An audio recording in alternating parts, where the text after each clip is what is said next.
and Dr. Atul Pandey now to welcome Dr. Vikas Tripathi.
All right.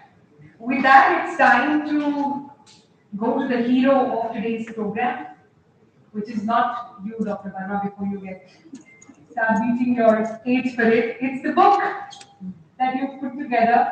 So I'd like to welcome you to say a few words about the book. How did it come about? And then I have questions. Table's turn.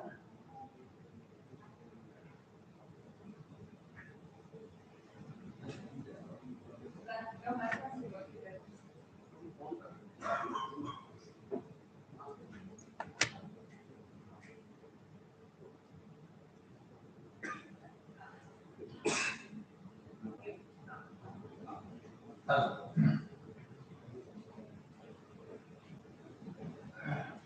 Friends and guests, especially Leader Aurora, Professor Rekha Satyanaji, Professor Sanjay Kumar Ji, my fellow editors, and all the guests, my students who are present. First of all, I express my gratitude to you all for coming here.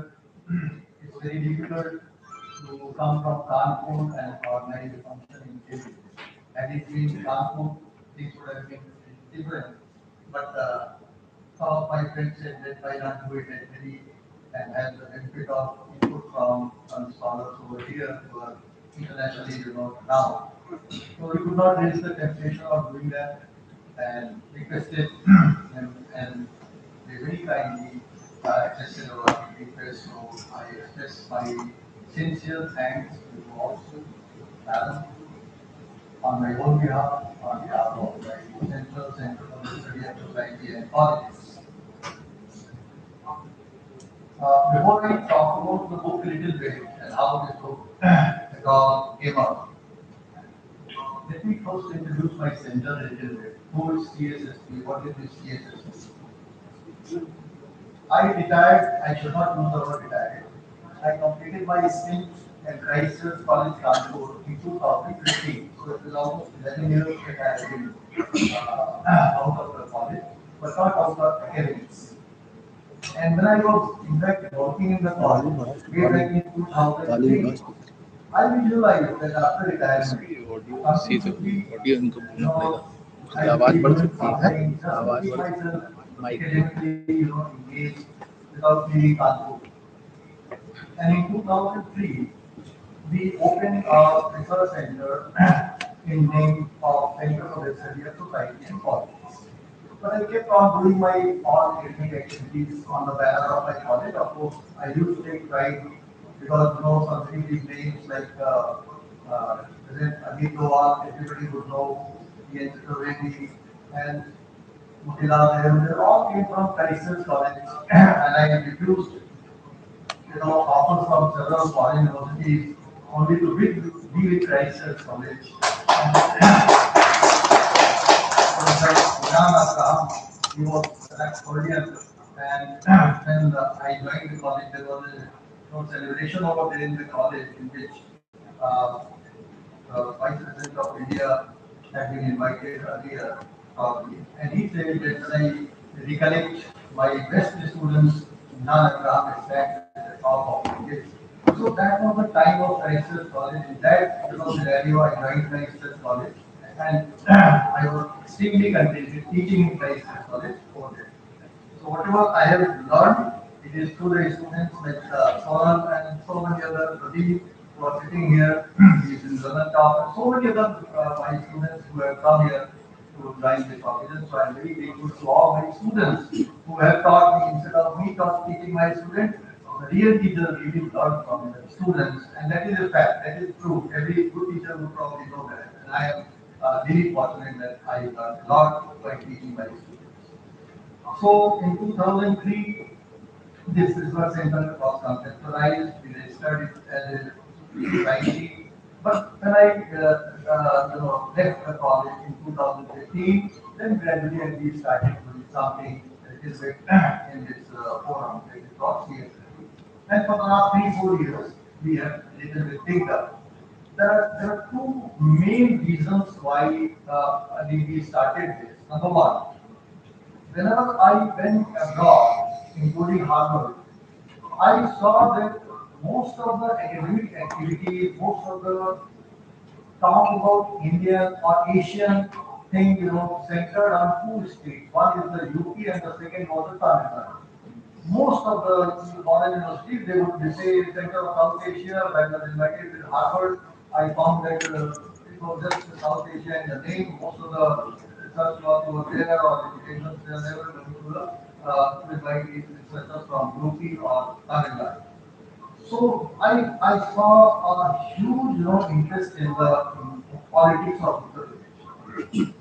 I had the privilege of also working with the CSBS in Delhi, and I am not in Delhi, but living in Kanpur. I was coordinator for UP for pretty long time, more than 4 decades, working to learn how typology actually works.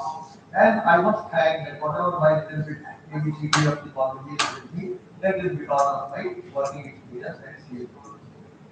And I learned a lot about that in the company of people because there was a national group of 38 people, one from each state, and they were all going to do something about relations for study. So I thought, why not? I requested CSDS to relieve me of this duty in charge because I wanted to concentrate on other things. They very unhappily agreed to relieve me, and then I tried to focus on other. So that was one thing that my heart was how to best study the politics of opposition that we had been trying to do, very unsuccessfully of course. The second was that whenever I visited the universities in India, I was paid, whether it be PhD Viva or whether it be Bill Viva or any Viva, whether it be JNU, I was still confessed, whether it was Hyderabad University, whether it was Chandigarh, whether it was Delhi University, really excused. But everywhere I was seeing the deterioration in the research culture. And that, was actually panicking me at what's happening in India and how the future generations are going to actually do some kind of good research. And therefore, our first and foremost effort was to better the research culture. It's not in the tier one university, tier two and tier three university. That was our fundamental objective. How to better research culture in those countries and how to do that. The corona gave us a great opportunity. Great opportunity because for us we are not recognized, we are not funded. Until date we are not recognized and not funded. So everything we had to do it on our own. But there was a resolve, there was a dedication, there was a commitment to the cause of bettering research culture. And this online business gave us some, long road. And we started doing a monthly, research program. And you will be happy that for the last 4 years, probably if I am not wrong, for the last 4 years, uninterruptedly, every month we have been doing a research workshop at the end of the month. And you will be very happy that not only the researchers are joining us, even of professor, associate professor, assistant professor, they are also joining our research program and greatly benefiting. So that is one thing. Because you see, lot of things keep on happening at the government forum, at the university level forum, but most of them they don't get to interact properly and resolve their problems.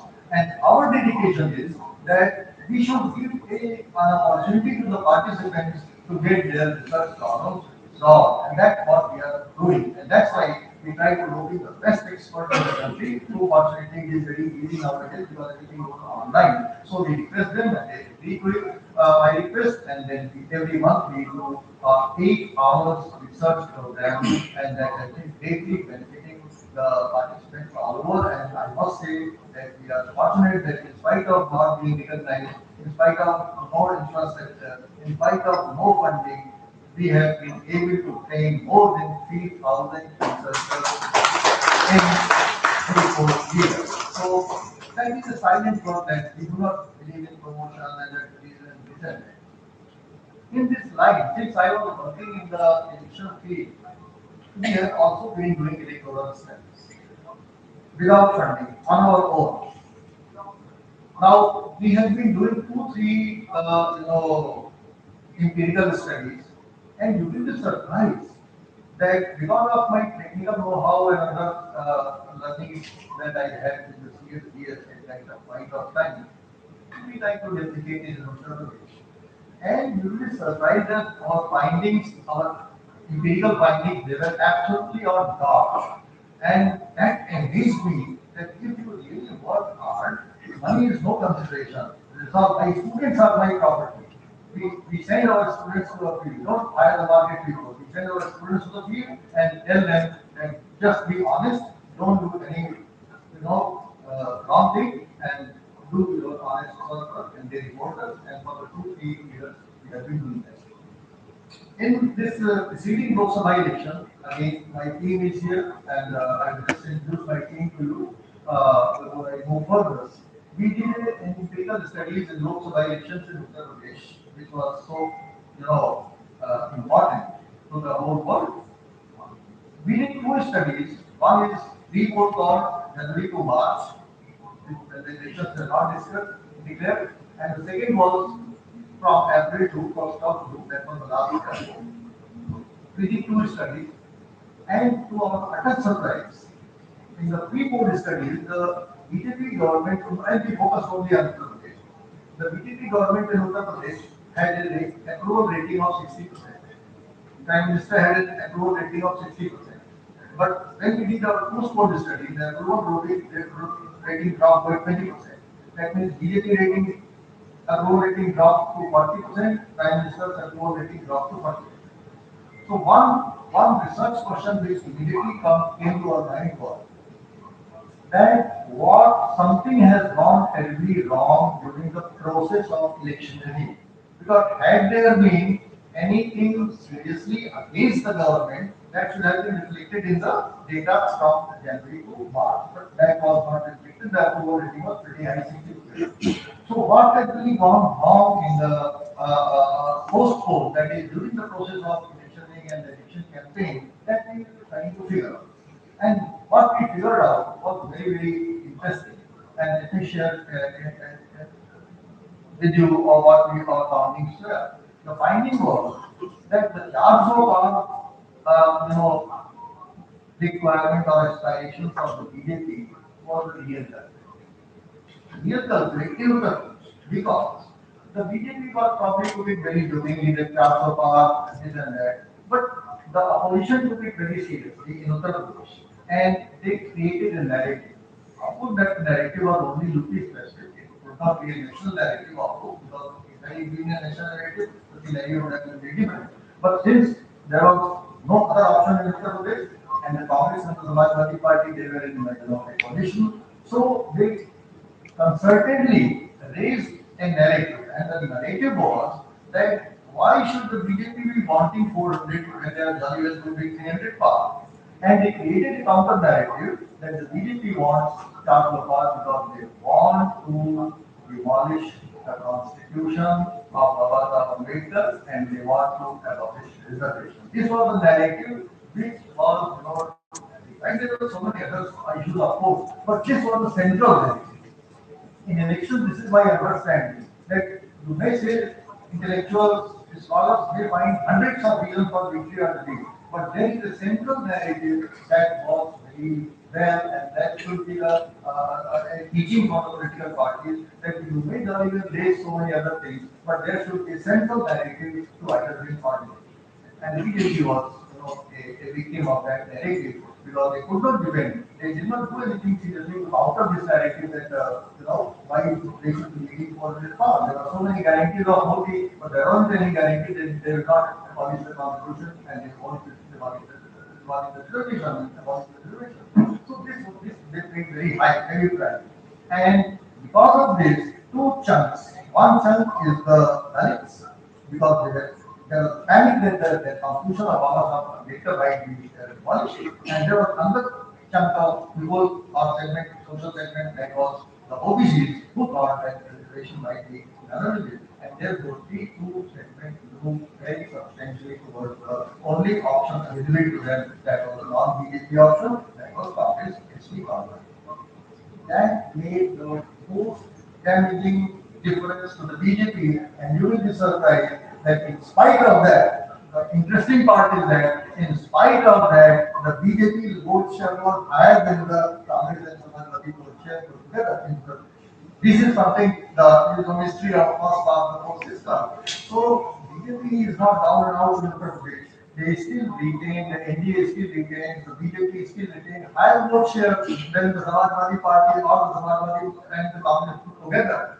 So there should not be any tell in the mind of opposition parties that all is well with them. They should be careful if they want to really take the BJP in the next election. So when we completed that study, my colleagues, they were very excited that our study has gone fine. And why not we attempt a book on this? I mean, I told them that why should we attempt a book only on Uttar Pradesh? If it is the Lok Sabha election, then it has to be a national narrative. What happened in other states? Why there was a complete sweep, 29 out of 29 in Uttar Pradesh? Why Delhi complete sweep? Why Haryana, why Rajasthan complete sweep? Sorry, why Himachal Pradesh complete sweep? Why these states complete sweep? Why there was a complete sweep in Odisha? So why this Lupi narrative could not be translated elsewhere, could not be replicated elsewhere? So let us find out, and that we did, and then we started conceptualizing that okay, let us go in other states also, what happened over there, what happened. Then the scholars we wrote it. We tried to wrote in scholars. And dear friend, normally if you see the Lok Sabha election books of previous Lok Sabha election 2009, Professor Rekha Sutila has done a wonderful study in 2019 Lok Sabha elections, and of course so many other studies are there. But if you look at the Lok Sabha elections, you will find that most of the studies, they are not, taking all the states in their commentary. So we thought that okay, we will also take major state, 13 states, 14 states, 15 states, 16 states, and we started working on 13, 14, 15 states. But one of my fellow editors, who is very much here, Professor Vikas Tripathi, he rang me up and said, "Ki, sir, can we be a little more inclusive?" And I said that okay, you have full liberty, go ahead. So he said that, and he like Sulsa Kanu, he kept on expanding. And from 14 to he raised it to the whole of India. So probably I do not know, I have not come across the book so far which has completed, is completely inclusive of all the states of India, including Delhi and Jammu and Kashmir, the Union Territory.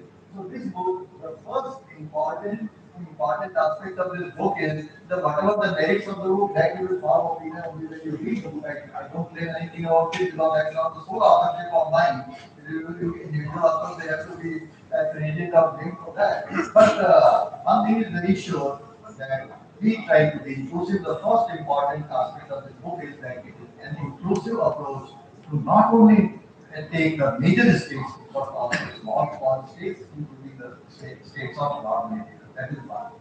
The second important aspect, and Professor Vikas Tripathi will speak about the book, so I will not speak about the book, what we have done. And the second thing, but conceptually, when this book was conceptualized, There was also an understanding that there should not be any academic bulldozing so far as the conceptual framework of the book is concerned. And therefore, you will be surprised that we did not prescribe any uniform parameter homogeneous things that to appear in each and every chapter. We left it to the authors themselves that you decide from what lens you want to look at the national elections, as Professor Gleason, Professor Madam, and so many other friends who have come from far, different places. They, everybody was very excited that nothing is being imposed, so there wasn't any, you can say, academic bulldozing. Bulldozing has become a very sexy word now these days. But there wasn't any academic bulldozing. I must assure you, there wasn't any academic bulldozing. And once all the essays had been received, they were, of course, they were put to serious reviews. They were sent to researchers, and there were many friends of life read and reread the things.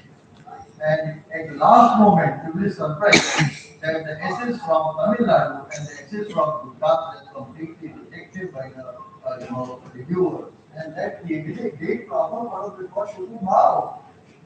So, thanks to our another colleague who has not been unfortunately able to be here, Professor K.G. Suri from Hyderabad University, he wrote into good scholars, one to write on Gujarat and other working from the Oxford or wherever to write on the Tamil Nadu person, to write on Tamil Nadu. And at the last moment, we could rope in somebody to write on Gujarat and Tamil Nadu. And fortunately, that is how our book, got not stuck up because we had thought that we would do the three.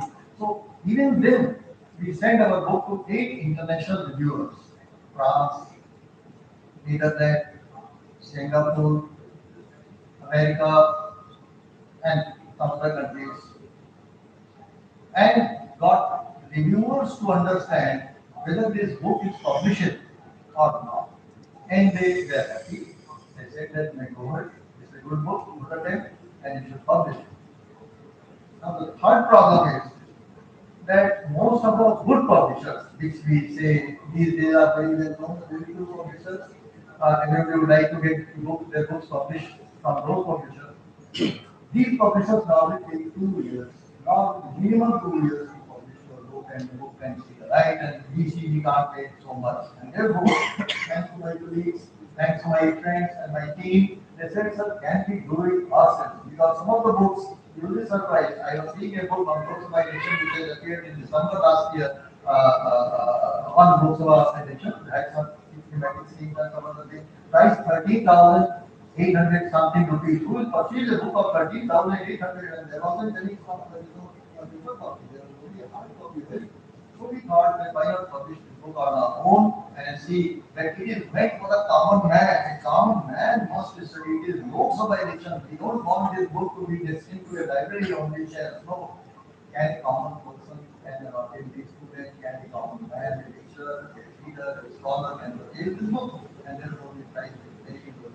And that's why now we decided to get this book printed in Delhi itself, but we the publishers and the publishers is the publisher of this book. So friends, these are the few things that I wanted to talk about before. And before I conclude and give a chance to Sonal to invite another fellow editor to speak on the book, I would request all the contributors to the book who are present here to please come on the stage so that by gathering here, others gathering can have a look at who are the contributors who have been able to come. Somebody has come from Goa, somebody has come from Dehradun, somebody has come from Guwahati, somebody has come from somewhere. And please, whosoever is present, I welcome you. Please, I just take 2 3 minutes. Just let me introduce people.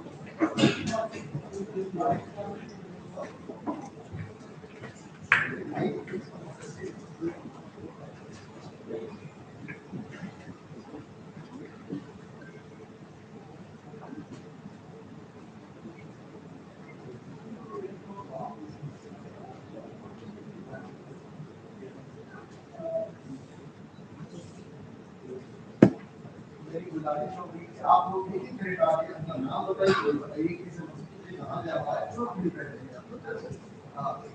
just your approval and applause for it. And we need to First of all, thank you very much, Dr. Ramesh Kumar, Ram Shukla, former professor and head political science, SD Collision Bharat, now working as National Advisor to our Congress Committee, having the in charge of 27 departments, and National Advisor Punjabi Mahasabha and National Advisor Agriculture, and International Political Science Association elected member of Parliament. Thank you. Ram Raya.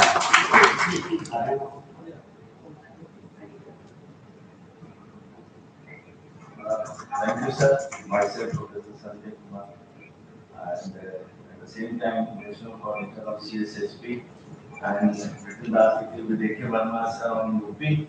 And it's really a great pleasure for all of us to be here. Professor Abhirabha sir, Madam Rekha Satyani, and Professor Sanjay Kumar sir, and all of you who are present here. It's really a wonderful day for CSSP, and we are going to celebrate this in a very great manner under the leadership of Professor A.K. Verma sir. So thank you so much, sir. And we place that in the future also we're going to publish some more valuable contribution in this field of technology or electoral politics. Thank you once again. Hello and namaste all of you. My name is Atul Kumar Pandey और मैं अभी public policy research centre में research fellow हूँ और इसके साथ मैं Gales में भी के साथ काम कर रहा हूँ और इस बुक में डेली नॉलेज ऑर्डर किया है बहुत अच्छा लग रहा है मुझे काफ़ी नई तरह की है और बुक है जिसके ऊपर ज़्यादा थैंक सबको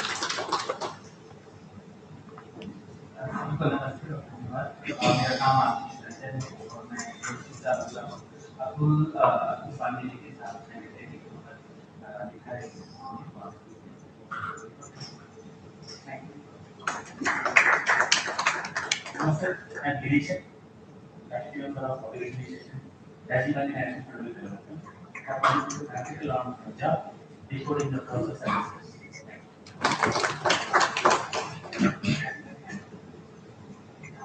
Good afternoon. Myself, Dr. Namohar. We represent one of my colleagues presented Goa this book. I'm also assistant professor of political science in Government Political Science Commerce.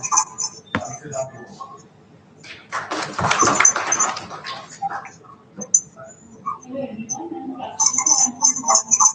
I'm the fourth year of Stanford and Thank you.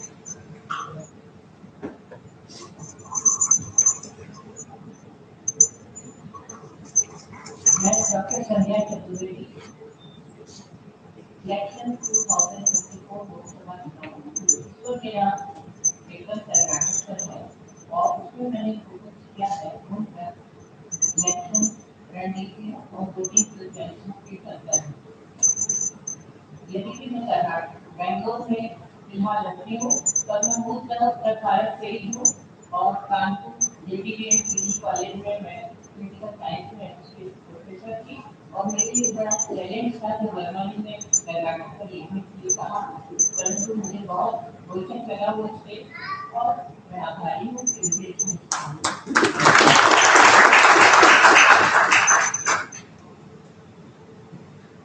नमस्ते मेरा नाम केशवरी साहू है centre for literary studies political science के हवाले university का विद्यार्थी रहा हूँ वर्तमान में रामदास कॉलेज में एज एसपीटी कार्य कर रहा हूँ और इस बुक में मैंने छत्तीसगढ़ के विषय पर अपना अध्ययन किया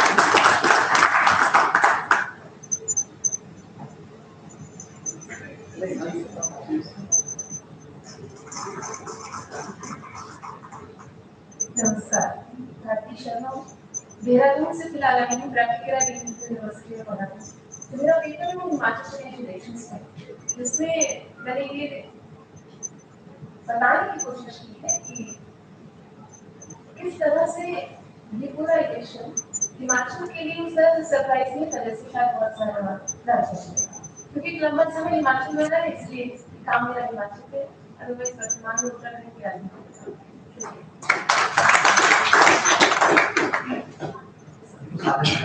मैं CSS में सर के साथ रजिस्टर करा। इसी किताब में सर की पूरी तैयारी की तरफ से हुआ तो सर के साथ एक स्टैटिस्टिकल एक्सरसाइज का पूरा सेमेस्टर है उसको तैयार किया और साथ में इस पूरी किताब को कंपोज करने का सभी जिम्मेदारी सर की गवर्नमेंट के लिए पूरा जिम्मेदारी है। अगर कुछ चीजें आपको दिखाई किताब में तो अगले मुझे सवाल में आप सर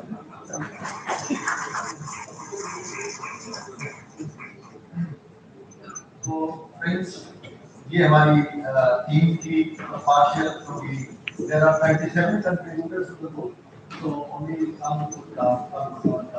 बट जो लोग नहीं आ पाए उनके प्रति भी मैं अपनी तरफ से और टीम की तरफ से आभार प्रकट करता हूँ कि उन्होंने बहुत ही चुनौतीपूर्ण वातावरण में जिस प्रकार की समय टाइमलाइन दी गई वगैरह वगैरह रिविजन कराए गए प्रश्नों पर उसको उन्होंने पूरा करने का समय से प्रयास किया और हम लोग इस लायक हो सके कि आज हम इस बात को आपके सामने प्रस्तुत कर रहे हैं और not come in the book and you and I can I must say the whole thing that Professor Verma said about self-releasing, that's very Gen Z of you.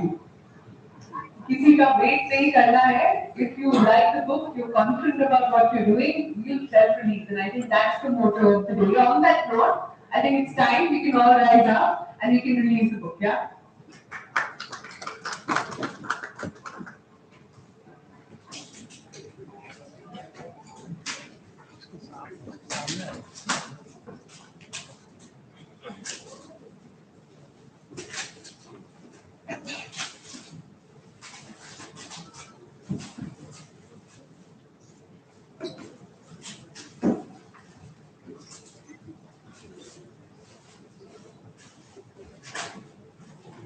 All right, so here's in front of you the Lok Sabha elections in India 2024.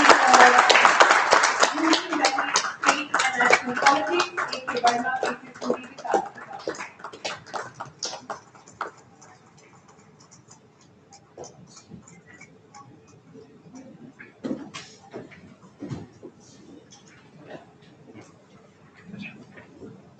All right, it's time for some chit chat now. Dr. Pati is here, and you've been a very important person to put this entire book together. Take us through what exactly happened. When I read one of the few chapters, I think one thing really stuck with me on something that the book describes as the middle vantage point. It says that you've looked at the elections above the local and below the nation.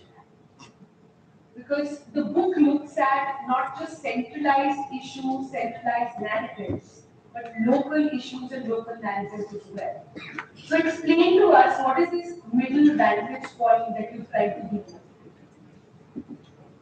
So thank you so much, Sabha. Thank you everyone present here, esteemed panelists, fellow colleagues, friends. It's a great honor for me to be a part of this college. And like Sonal said, what is this middle vantage point that we are really looking into?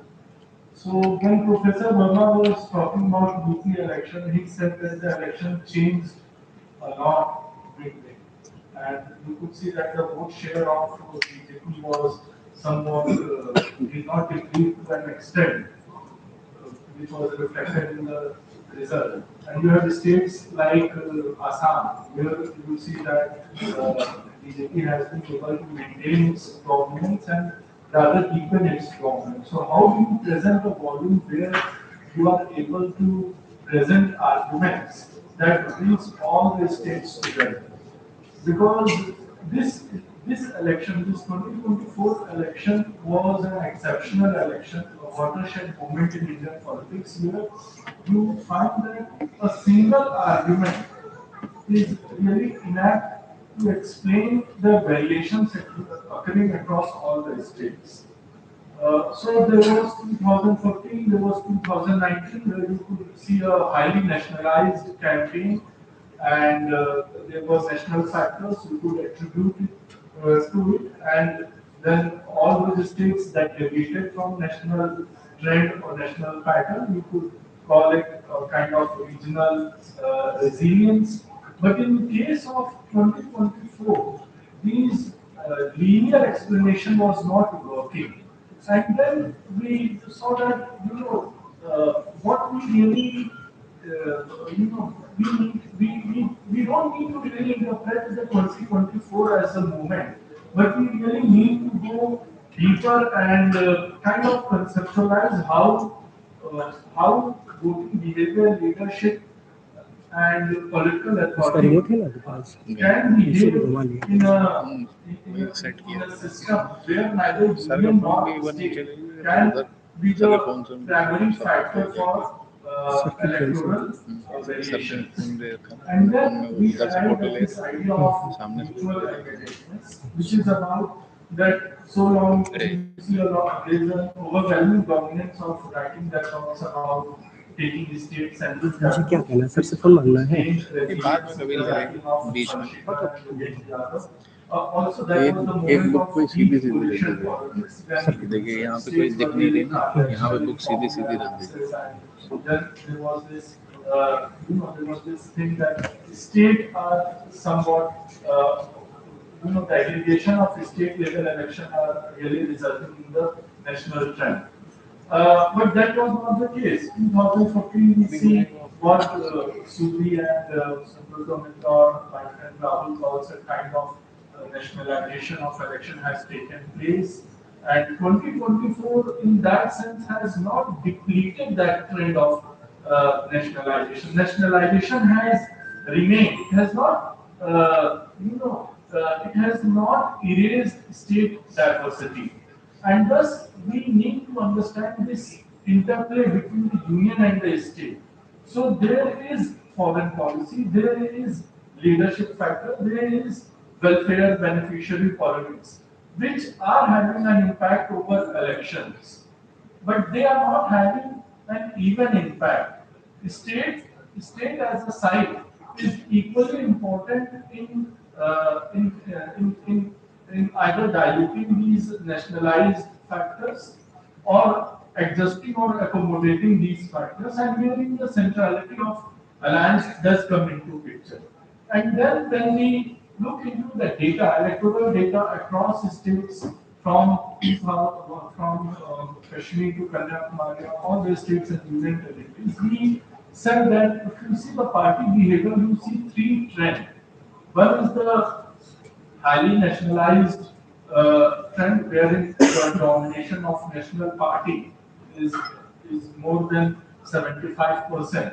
The vote share that national parties are securing are more than 75%. There is a hybrid trend which is 50 to 75%, and then there were regionalized, states where the domination of national parties, the vote share of national parties was less than 50%. So we try to keep this electoral variation in mind and come up with four features of this election, which was, of course, the overwhelming dominance of national parties. In any country where you have seen a moment of deeper federal politics, national parties are still accounting for 50%, and especially the BJP, as Sir rightly said, that the electoral footprint in terms of seat share may have dwindled, but vote share has remained intact.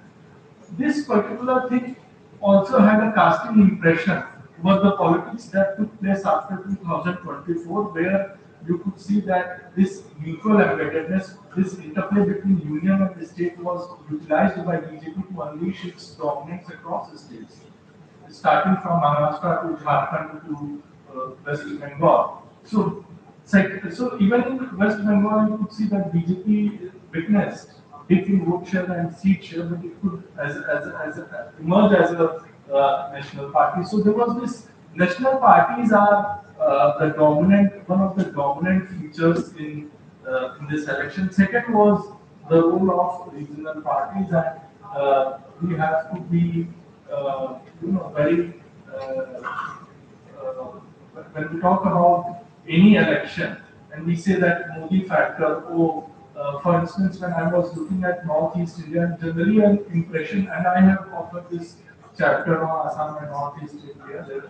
There are two others also. And when we were looking at data, we were very clear that Northeast India is in 2024 after 2014 is the first moment when you see the fragility of dominance. And dominance is just surface deep.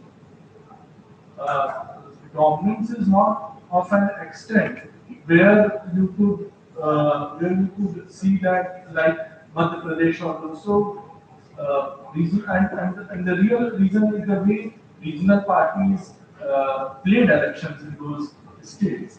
Third is like everyone is interested in the role of caste and identity, as nationalization of politics led to withering away of caste and identity-based politics. So there is continuity as well as change and how national parties and regional parties play themselves out determines the future of politics. And fourth is politics of welfare and development.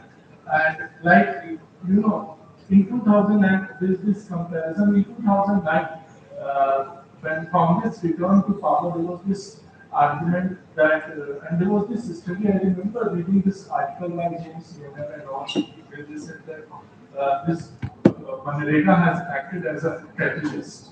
There was this return of middle class.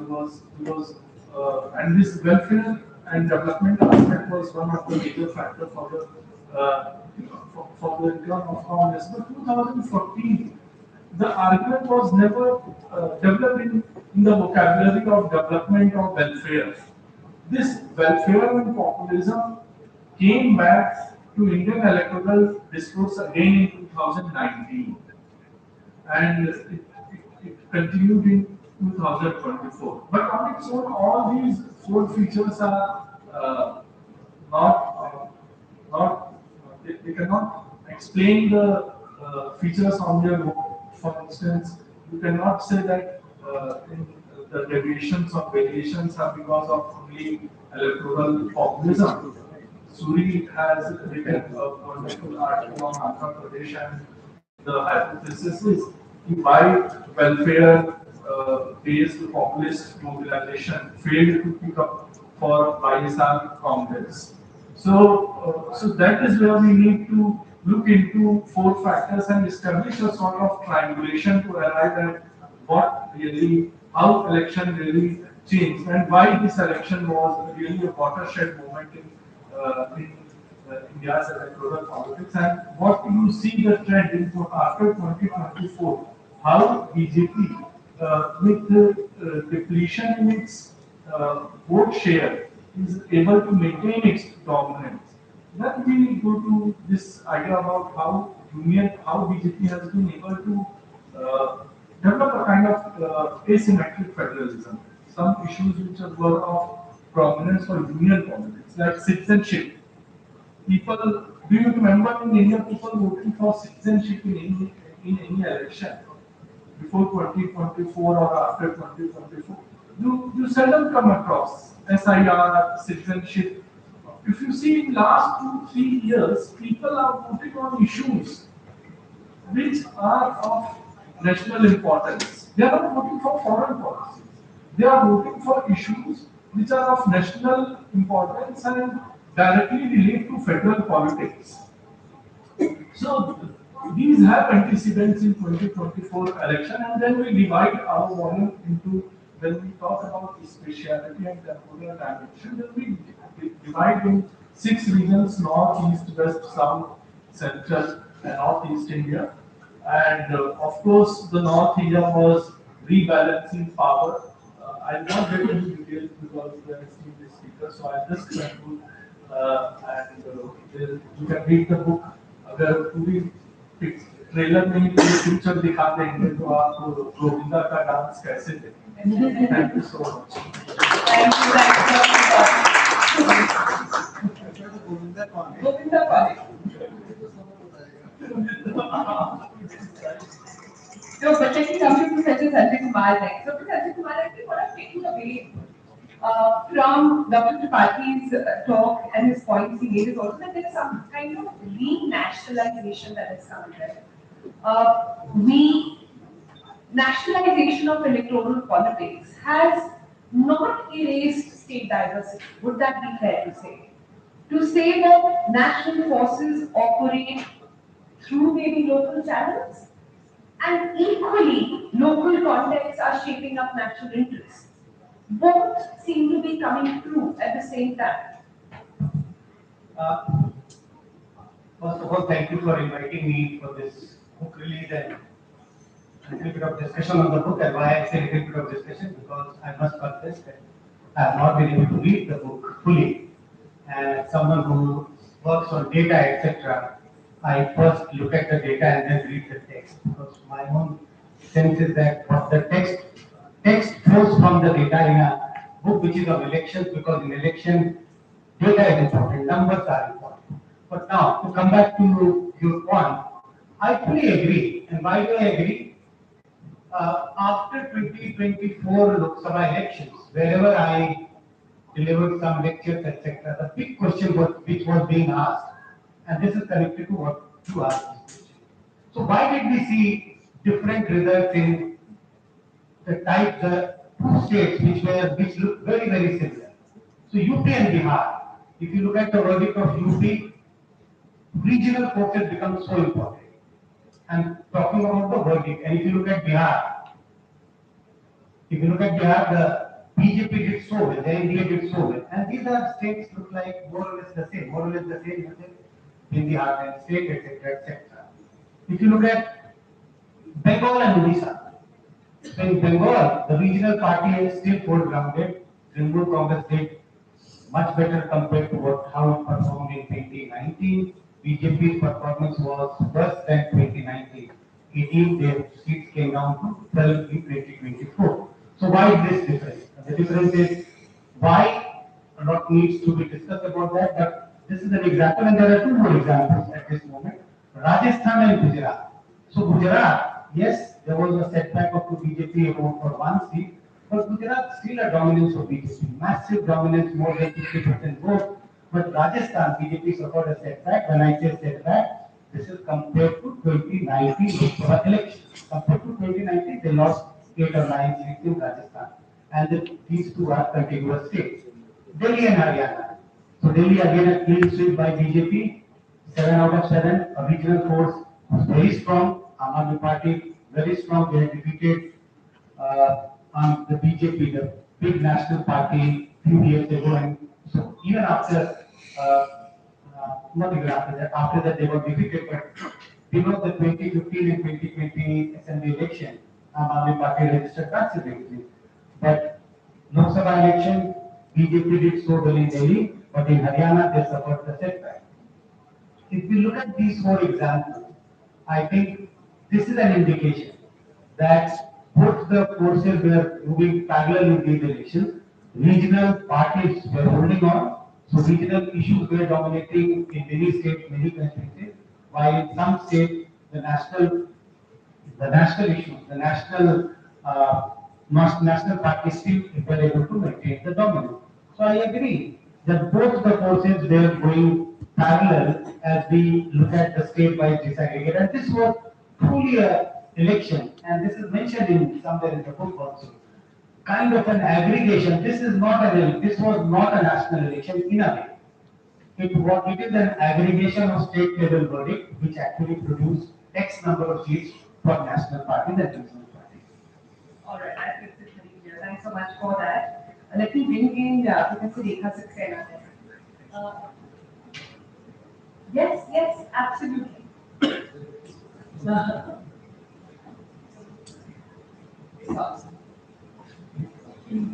So, can I start with congratulating Yes, please, please, if you don't mind, yeah, because I'm really grateful for this kind invitation, and we very offset, I would like to congratulate Dr. A.K. Barman ji, KSP Suri ji, Dr. Vikas Tripathi ji for conceptualizing and bringing together what is evidently a very scholarly contribution to the study of Indian politics.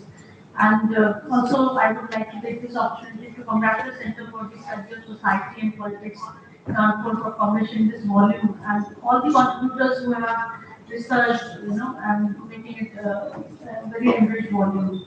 Now, before I respond, I would like to raise some more larger questions, ma'am ये कैसे जमाना आ गया professor permission मांग रहे हैं बच्चे क्रांति ला रहे हैं you the floor is yours you have to introduce So, your so I think book launches in academia, I think they are occasions of celebration, but they are also moments of reflection. Because they invite us to think not only what a book tells us, but why such a book is important or why it matters. And especially this 2024 elections is already recognized as one of the most, consequential elections in contemporary India. So with nearly a billion registered voters and an electorate larger than the population, you can say, of entire continent. So I think it once again demonstrated both the remarkable scale and resilience of Indian democracy. And yet, as political scientists, we know that elections are far more, than just contests that determine who forms the government. They are windows rather into, you can say, changing the relationship between society and politics. Further, I think very important issues have been discussed here by A.K. Varmaji, Vikas and Sonal. Raised very important questions, and so I don't want to repeat those questions. But I think further they really how citizens respond to the questions of leadership, governance, identity, welfare, development, representation. Therefore, elections, deserve a very careful study, and this volume is a very timely contribution to that endeavor. So, what I find particularly compelling, is that the editors have chosen not only to present 2024 elections merely as a single national verdict. Instead, they invite us to understand it through the political experiences of India's states. The choice is that I think is both intentionally sound and methodologically also. I think this is very significant because India is often, is described as world's largest democracy. However, it is very important that, to remember that it is also a union of states. So the national and the regional, they are not competing realities, they are rather intertwined. So which was also brought out by other, speakers. So I think national political narratives they acquire meaning only when they are mediated through diverse social context, regional history, and state-level party systems and local political culture. Likewise, I would say that developments within these states continuously reshape the national political landscape. So the title of this volume, Mutual Independence of State and National Politics, I think that captures the very this relationship with remarkable precision. And I think it also reminds us that Indian democracy cannot be understood by just privileging one level, of analysis over another. Neither, I would say, an extensively national perspective, nor an exclusively state-centered perspective that is sufficient. So the strength, I think, of this book or of Indian political analysis lies in precisely in appreciating how these two dimensions they are constantly interacting and influencing one another, and that has been captured very well by the editors. I also appreciate the architecture of the book, itself, because it begins by establishing a conceptual framework. Then it situates the election within a broader, national context, and then thereafter takes the reader across political landscapes of virtually every region of India, from Delhi to Kolkata, from Jammu to Kashmir, to Northeast, from Uttar Pradesh to Tamil Nadu. So I think this volume demonstrates that while citizens participate in a common democratic process, the political pathways through which electoral outcomes emerge remain distinct and context specific. So I think this comprehensive coverage is one of the book's greatest strengths. And too often, discussions of national elections they mainly rely on broad generalizations or aggregate statistics. But this volume reminds us that national electoral outcomes are, in reality, the cumulative expression, of multiple regional political processes. And every state contributes, its own story, and together these stories constitute the national narrative. So, and another important feature that I would like to bring to your notice is that deserves special appreciation is the collaborative nature of this project, because edited volumes require intellectual coordination. And I have read a couple of books also, so I think and it requires a lot of patience and how to bind it together. So they involve bringing together scholars, working on different regions, ensuring analytical coherence while also preserving the richness of regional scholarship. So the editors, I think they have clearly succeeded in creating a volume that is unified by a central argument, while also allowing individual chapters to retain their distinctive perspectives. And that is no small achievement. So as I, went through the introductory discussion in the book, one thought particularly resonated with me. That is that the editors, caution us against viewing the states merely as extensions of political national politics, or seeing them as isolated political worlds disconnected from the larger union. But I think both approaches they suggest offer only partial understandings. Instead, they advocate that what may be called a middle, which Sonal also pointed out and Vikarji also responded, a middle vantage point, that enables us to appreciate both the unity and diversity of Indian democracy. So I believe this is an important methodological insight, and it reminds us that complexity should not be simplified merely for analytical convenience. Because Indian democracy, if you see, has always combined common constitutional institutions with extraordinary regional diversity. Rather than treating this diversity as a complication, this volume presents an essential feature of democratic life in India. Now, the book also discusses, underscores continuing importance of state level scholarship. Regional political studies, they have often, generated some of the most enduring insights into Indian politics. They deepen, our understanding of electoral behavior, party competition, coalition building, social changes, and regional representation. So when such studies are brought together within a coherent analytical framework, as in this volume, I think they enable us to appreciate the larger patterns that shape Indian democracy. So I'm deeply pleased that all the contributors, they represent scholars with deep engagement in the states they examine. So, and such grounded scholarship is indispensable. In fact, one of my doctorals, former doctoral student who is teaching in Pondicherry, Harsh Meena, he has also contributed a chapter in Rajasthan.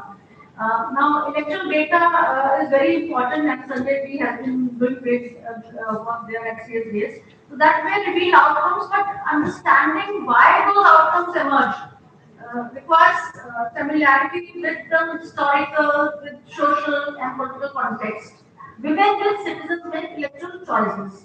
So I have no doubt that this volume will become a very important resource not only for researchers of electoral politics, but also for students, teachers, journalists, and all those who are interested in understanding contemporary India through rigorous scholarship rather than immediate political commentary. And I have, we were just revising our syllabus, and I just added this book also yesterday only in the reading list.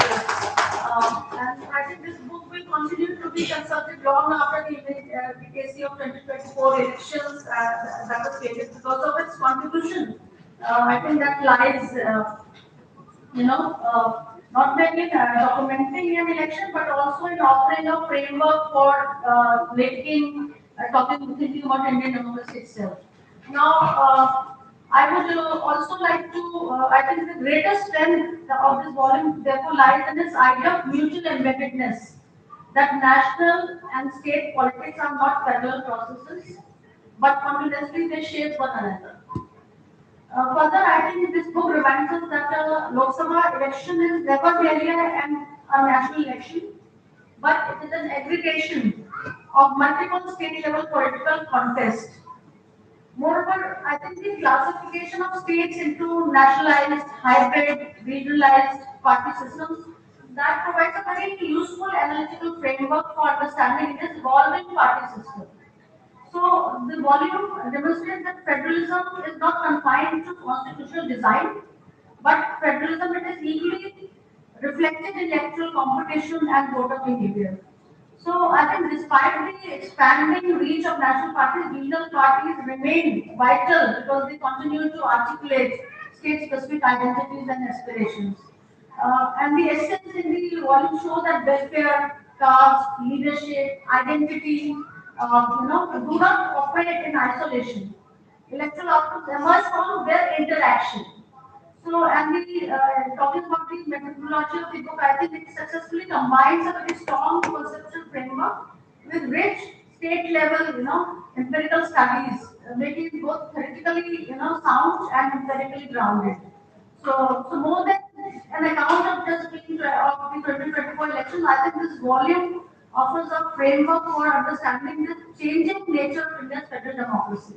Now, however, I would like to highlight certain questions for future research, which others experts may also like to reflect on. Is the balance between national and regional politics becoming more stable, or will states continue to move between nationalized, hybrid, and regionalized party systems? Secondly, does the 2024 elections represent a temporary electoral adjustment or the beginning of a new phase in India's party system? And thirdly, as national parties, expand, while regional identities remain resilient, how will this shape the future of Indian federalism and coalition politics? So I think these are some important questions that we should reflect on. So before I conclude, let me once again congratulate all the editors, Professor Verma, A.K. Verma ji, K.C. Suri ji, Vikas Tripathi ji for their vision and perseverance in bringing together this very ambitious project. And also congratulate every contributor for making it possible for bringing out this very comprehensive and intellectually engaging, work. And finally, I would also like to compliment the Center for the Study of Society and Politics for supporting scholarly work, for this of this nature that strengthens the discipline of political science and enriches public understanding of democratic processes. So I wish this book wide readership and scholarly engagement, and I think that it richly deserves. I hope it will stimulate future research and informed debate and deeper reflection on the evolving character of Indian democracy. And thank you so much also for inviting me to be part of this very important delegation. Thank you so much. Thank you, Professor Saxena. I want to go next and I'll take the last word for Professor Balbir Arora. Professor Balbir Arora, Professor Saxena said something important. She said, how does this define the times to come? And before I reflect upon 2024 as an election, can I take you back just 24 hours into another important aspect that's doing right here, where we are in the national capital? In the future research work that is done, do you think apart from just center, apart from state, do you think age would be one key aspect that should be looked at, or perhaps would be looked at after what we've seen unfold here?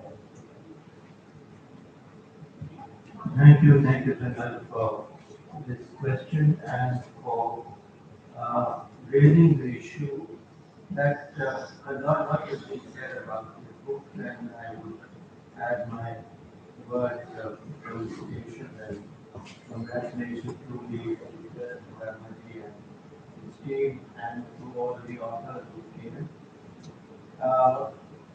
Elections are privileged moments for political opposition, and that is why they always attract attention, because they come together in a concentrated way.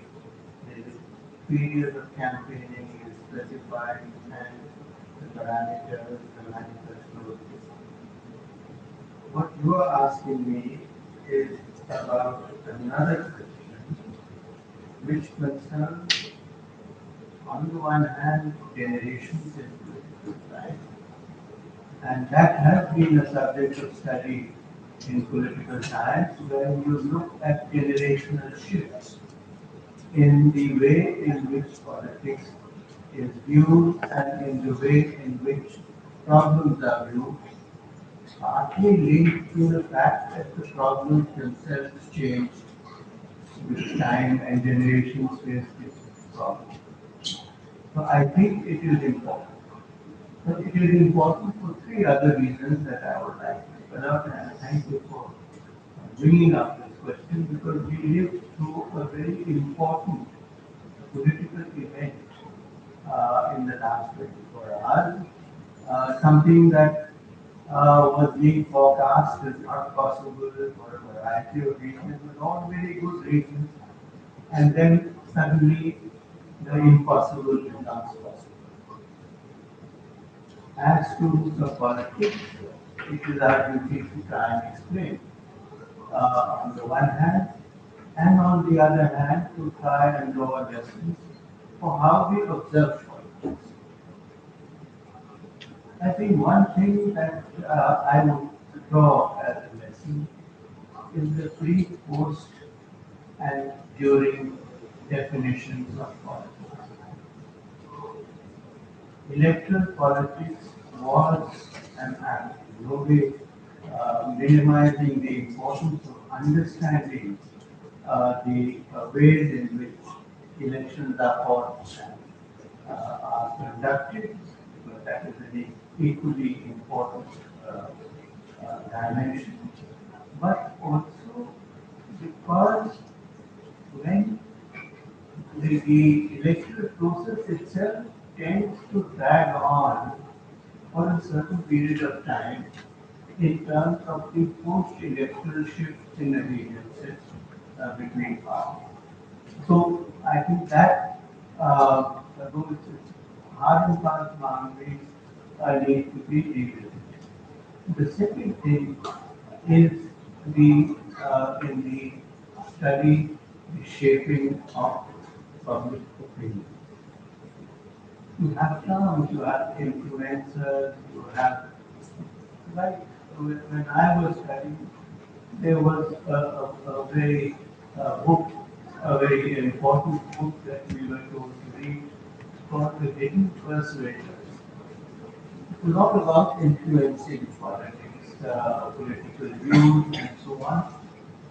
Now, that as part of electoral study is going to be important in the sense that what are the influences, uh, what we were talking about, and of course it's linked to the technologies that have developed and the very rapid pace with which new social media uh, ways of communication are become quickly outmoded as new generation adopts the latest one. The point here that we are trying to look at is the way in which yesterday's events throw light on a whole range of issues concerning the media itself. I think the media is one of those which is going to be impacted by these events, because both in the way it portrayed it, both in the way whether it was an actor or excluded. So we saw this curious phenomenon of certain media outlets being shunned, and that is again going to influence the way we observe politics. I would like to take this opportunity while answering your question to draw attention to the single contribution of this volume and to try and emphasize, and some part of it is being done by my fellow panelists who have spoken before me. But I think the striking originality of this volume is the way in which it weaves together the state and the, what for the better word is national. Because that has its value in the term. Um, when we talk about political parties, we say state level parties and quality-wide parties. One of the phenomenon, the nationalization of politics that has been talked about is perhaps more neutrally understood as the presidentialization, which means the increasing focus on a personality, the need, and that's driven by media, the need to focus on one person. It's not new, it's not only Indian, it's something that has been observed in many politics. And that itself is part dependent on the kind of politics that is produced. Which means, come back to your example, from the resignation of a single minister, how suddenly it, uh, it shoots up to listing the office of the principal minister. And then comes the, so I think this moving of levels and the rapidity with which it can happen is important. If I can come back to the mutual embedded concept, I think it's a very important contribution that this book makes because I have looked at the definition that has been given, and I think it's very useful as an operational definition to look at the interplay between different levels of what I always refer to as federal democracy. And I have put here because I think it's very well put. People see the nation in the region, judging national leadership by its impact on their state. That have written out a perspective which is uh, very useful. That they are judging national leadership by its impact on their state, and what's more natural than having those expectations. And the region in the nation understanding their state's politics in terms of its place in the union.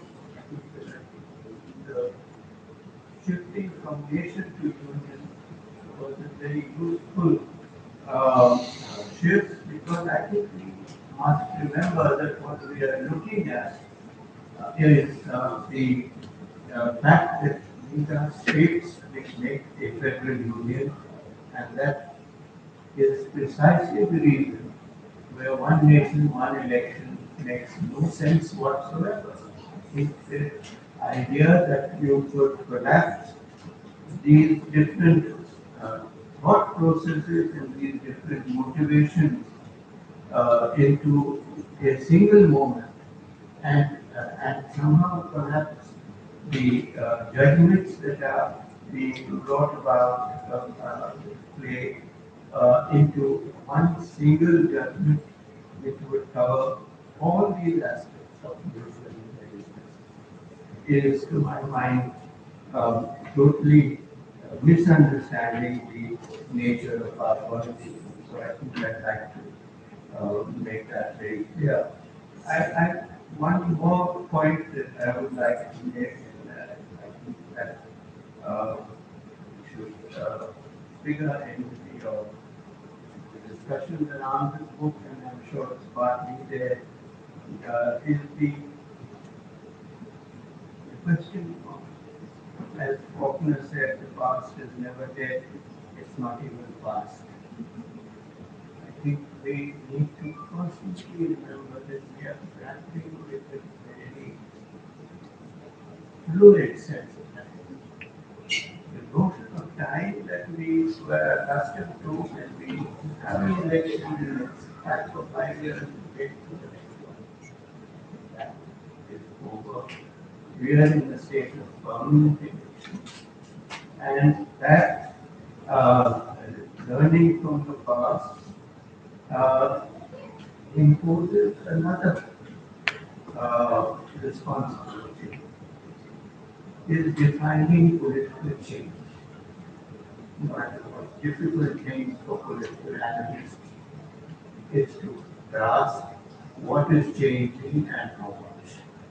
It has always been a problem. It is even more of a problem when changes come at a very rapid rate.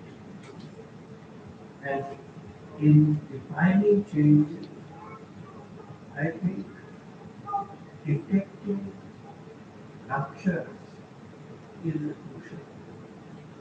When you what to call the current, I think to take it at that level of but when there is a rupture, it means that things before and things after are very different. And I think those moments of rupture and those shifts in paradigm are very difficult to grasp at the moment. It's extremely, you have all conflicting narratives and opinions there.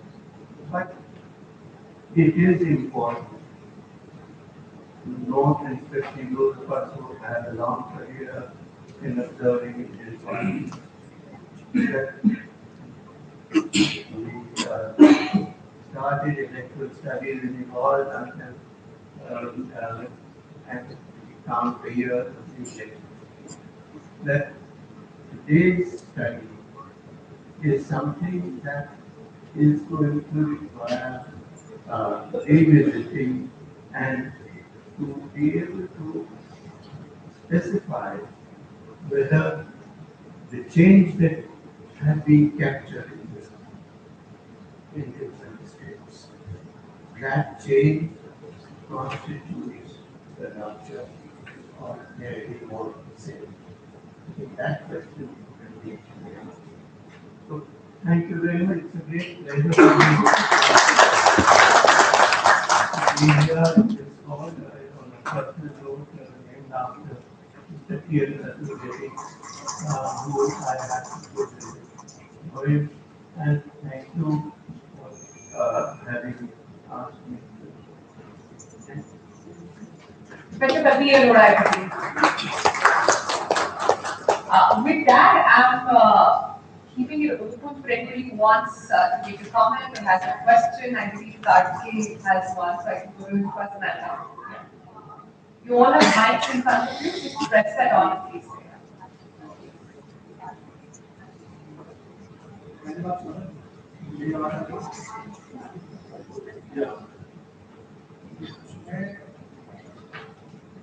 Doctor ये बताना इसकी बात करूँगा कि जो 2024 के चुनाव के उन्होंने एक किताब निकाली वो बहुत महत्वपूर्ण है क्योंकि उसे राजनीति में अपवाद को रखी जाता है। मैं एक छोटी सी चीज से शुरुआत करूँगा। जब मैं पीएचडी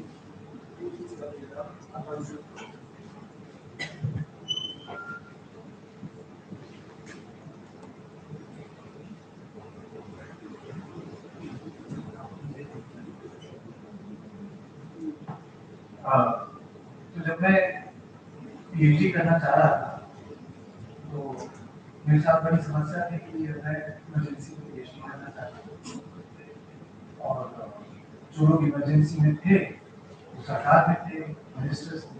मेरे पिताजी ने बोला कि ऐसे तो तुम नहीं कर पाओगे, तो मैं सोलन की बात 2024 को जोड़ूंगा कि क्यों ये बड़ा काम हुआ है। इसके बाद आना 2024 के चुनाव, 19 में भी आ सकती थी, 14 में भी आ सकती थी, किसी और चुनाव में भी आ सकती थी। मैंने कई सारे मिनिस्टर्स से बात की, 5-5 साल से मैं उन पत्रकारों से भी बात की जो जेल के साथ उसमें सुरेंद्र मोहन जी भी शामिल थे। एक उनका भी बड़ा योगदान हुआ, मुझे बहुत पसंद आया। बताया कि कितने लोगों से बात की। दोनों का नाम नहीं पता होगा क्योंकि वो कभी मैं पीएचडी नहीं कर पाया, ना उसको मैंने किताब को रूप दिया, उसको ओरल नैरेटिव बनाने के लिए, और जिसे मैंने कभी किसी शेयर। लेकिन उनकी सारी बातों से एक ही चीज मुझे समझ में आई कि इन सबको विश्वास था कि इंदिरा जी प्रचंड कांग्रेस में आ जाएंगे। उसके बाद मैं पत्रकारिता में आया और मैंने जब 2004 तक चुनाव लड़ा, तो मेरे सारे संपादकों ने मुझे बताया कि प्रचंड बहुमत से मैं तब प्रेस खबर करता था, तो मैंने बीजेपी की खबर करना चाहती हूँ कांग्रेस की, और अप्रत्याशित रूप से 2024 और जिसकी चर्चा वर्मा जी से बहुत की मैंने, बीजेपी अपने 2 कोर कल्चरल एजेंडा कंप्लीट करके चुनाव इस बार 400 पार करना, राम मंदिर भी बन गया, 370 भी बन गया, और उस पर चुनाव लड़ा था। सभी कह रहे थे कि पहले करना है बीजेपी की सीटें कितनी, आप एक बार सोचो कि विपक्ष का है, उस पर भी बड़े अप्रत्याशित नतीजे। 77 वाले लोग सबको पता है कि बिहार में विपक्ष बिहार में 2004 में बीजेपी सत्ता से बाहर हो गई, और 2024 में जो एक सुहास पलस्कर जी कहते हैं कि राजनीतिक अपवाद का हमारे राजनीतिक पृष्ठभूमि में जिसकी चर्चा इस किताब में है, ये सेंट्रलाइजेशन ऑफ इंडियन पॉलिटिक्स, वो खत्म कर दिया नरेंद्र मोदी ने। राजीव गांधी के बाद मोदी आए और उसको मूल बहुमत मिला। यही भारत के राजनीतिक पल से बड़ी मजबूत पार्टी होती है और छोटी छोटी पार्टी होती है, ये उनका कहना है, मेरा तो नहीं होता। लेकिन जब आपने किताब की गाली और उसका देखा और सस्ते इतिहास में जितना समझ पाया, तो जितना मैं समझ पाया, तो मुझे एक चीज पहली जिस शब्द का इस्तेमाल किया गया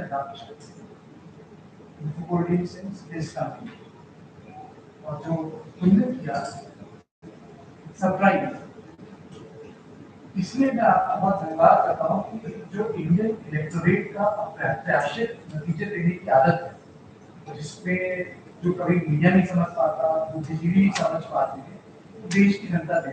इसलिए 2024 का चुनाव और उसमें किताब आना बहुत जरूरी था कि इतना अप्रत्याशित नतीजा कैसे आया। 2004 में भी अप्रत्याशित था, कोई सोनिया गांधी को टीवी पे जगह नहीं मिलता, और 77 में सारा दमन इंदिरा गांधी के साथ लोग पैसे उधार लेकर लड़ रहे थे, क्योंकि मेरी लड़ाई में तो उस चीज का उधार है। तो मैं पहले आपका धन्यवाद करता हूँ, और ये किताब इसलिए महत्वपूर्ण है कि इस देश की जनता अप्रत्याशित नतीजे देखती है, जिस तरीके से अप्रत्याशित नतीजे तंत्र में देखने को मिले, जिसमें मंत्री का इस्तीफा हुआ। So there is an innate wisdom in our electorate, and this book celebrates that innate wisdom. And for that, I thank you. And thank you, Thank you, My name is Varun Srivastava.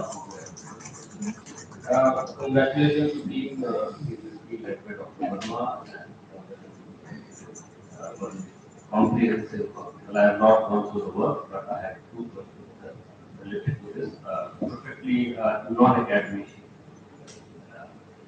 2 questions. One is how, of course, were partly touched, but I would like August days to reflect upon it. How the idea of one nation, one election is going to affect the very central idea of this book, this of the state and national politics. That's number one. Number two, well, I've been fortunate to have an inside view of last 25 days and mostly last 6 days, not 24 hours. 24 hours was an outcome of something which happened. But last 6 days, being physically present there. We just saw the sample size of 0.02% of Gen Z, which is 40 crores in India. Around 80,000 to 1 lakh people came on road. And we saw what it can do. So moving forward from there, how this is going to affect the electoral politics of the country in time to come. These are the two questions to the audience. Thank you. Dr. Verma, you want to take that? On one nation, one election, you want to take that? Or Professor Sanjay Kumar can also take it? You start with you, sir. You both are in this side. My own sense is that the first question about one nation, one election, how this is going to affect the thesis of the book, this should be responded by him. One nation, one election, how it's going to impact the general polity, I can always say that. And what was the second question? The second question is on how what has transpired in the past month or so, will it have an impact electorally? Electorally. If you want to say on that, see, we have already seen, if we look at, and Professor Pradeep has already mentioned about that, age as a social division in Indian politics. Do we see young people or elderly voting differently? Nationally, if we start looking at, we have never seen that it's like flat for all the political parties. When I say flat, which means if a party gets 20% votes among all age groups, in the young voters also, if you cut the slice of any age group, you will find more or less similar vote percentage, which is it will range between 21 to 90. We have never seen age as a category which goes with one party or other, but slowly and gradually after 2019, between 19 and 2022, even though 2024 was a setback for BJP compared to 2019, but BJP's presence or BJP's vote among the young people was much higher compared to its vote among the young voters in the previous election. Just to cite the data, BJP's overall vote share means among all age groups, the average of all age groups, and this is the election commission data, which is 36%. But among the young voters, and when I am referring to young voters, this is in the age group of 18 to 25. They got almost 39 to 40% vote. So it is 3.5% higher compared to the average vote. And if you look at the size of these young voters in the age group of 18 to 25, they are roughly about 23, 24, one quarter of the total voters. So 3% higher vote share among one quarter of the voters can give you a good advantage.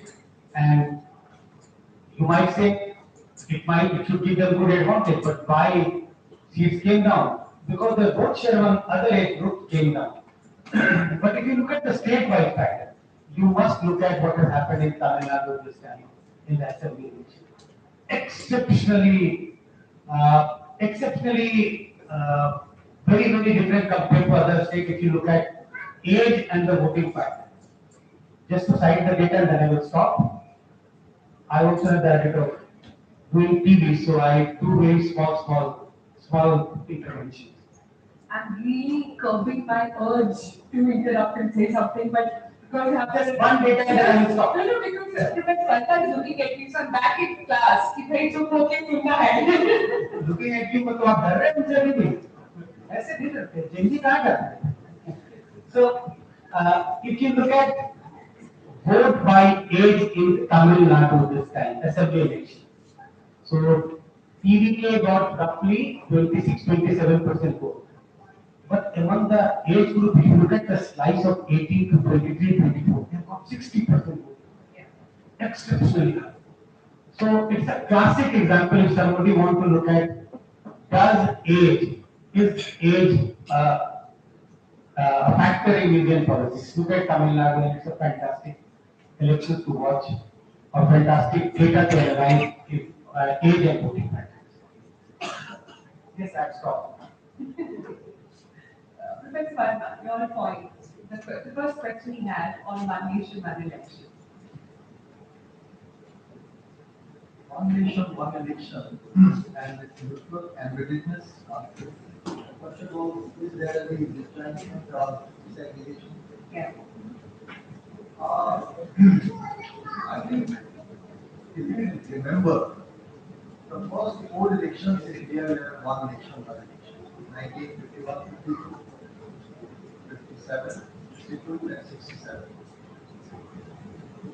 However, thereafter, because the Congress system declined and Congress in 80 states did not get majority, coalition government started crumbling like anything. So election cycle got started. Therefore, thereafter we are having elections repeatedly, sometimes state elections, sometimes parliament elections. That is one. Now, the issue is that I may be terribly wrong, I do not know. But I'm willing to believe that this mutual embeddedness concept sings very well with one nation, one election with only Professor Arora, because I still have a trust on the Indian electorate that I'm not willing to fully believe that there would be a complete homogenization of the voting behavior both at the national level and the state. I, I'm not willing to believe that there would be a homogenization of the electoral behavior for both the elections, state elections and the national elections. I would still consider that given an opportunity, let us give our electorate a chance to disaggregate the voting behavior, their voting behavior, they can vote differently for state elections and they can vote differently for parliamentary elections.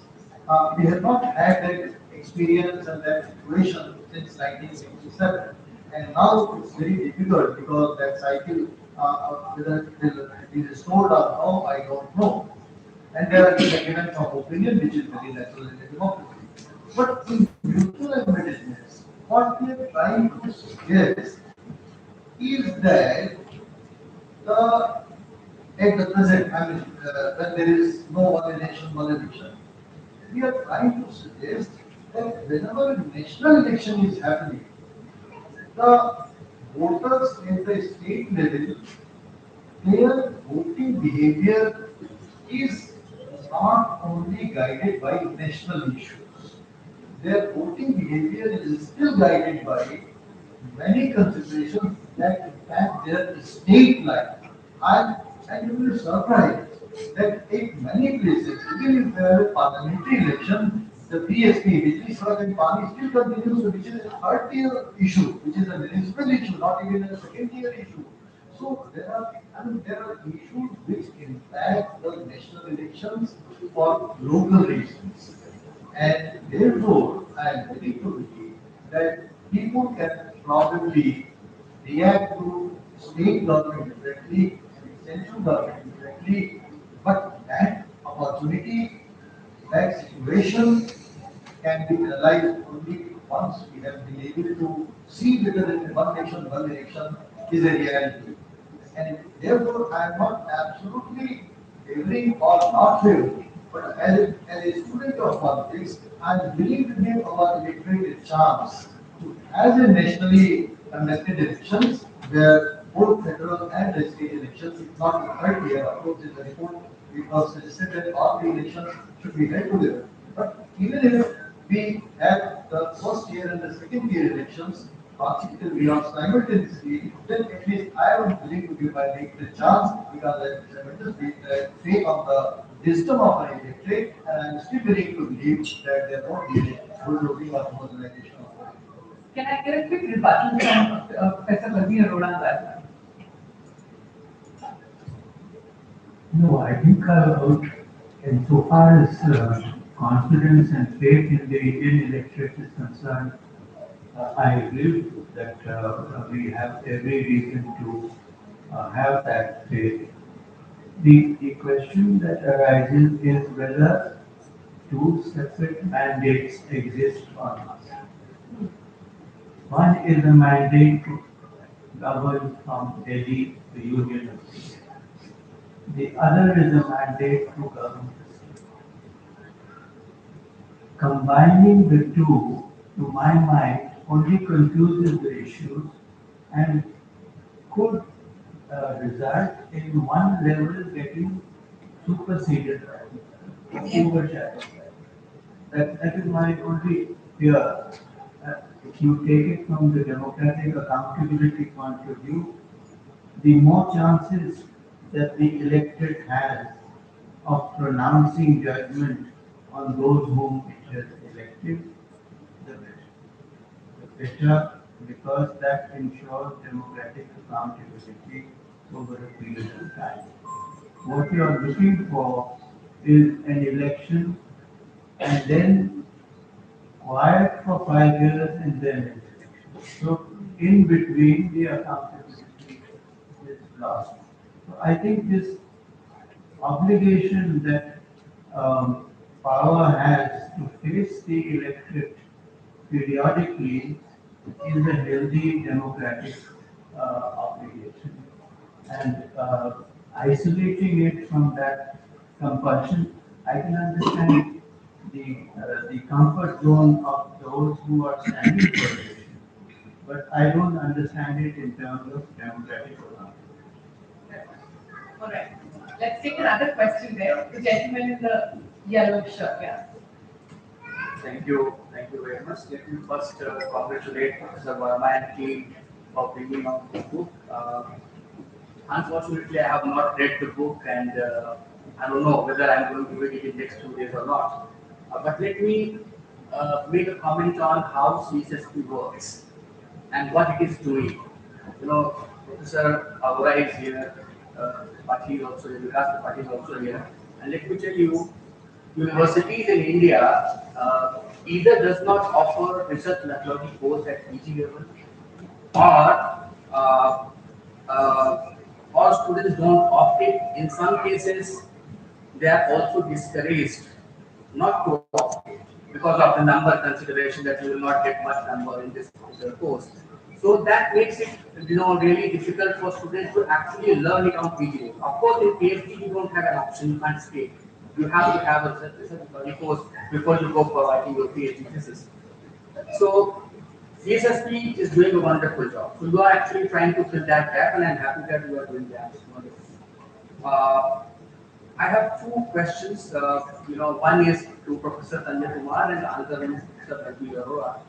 The question to Professor Kumar is, how movements like the one just concluded at Jantar Mantra percolates into the people's opinion, and whether it and how it translates into electoral life. Question number one to Professor Kumar, and question number two to Professor Arora. Sir, there's a talk about or contestation between public intellectuals and social media influencers.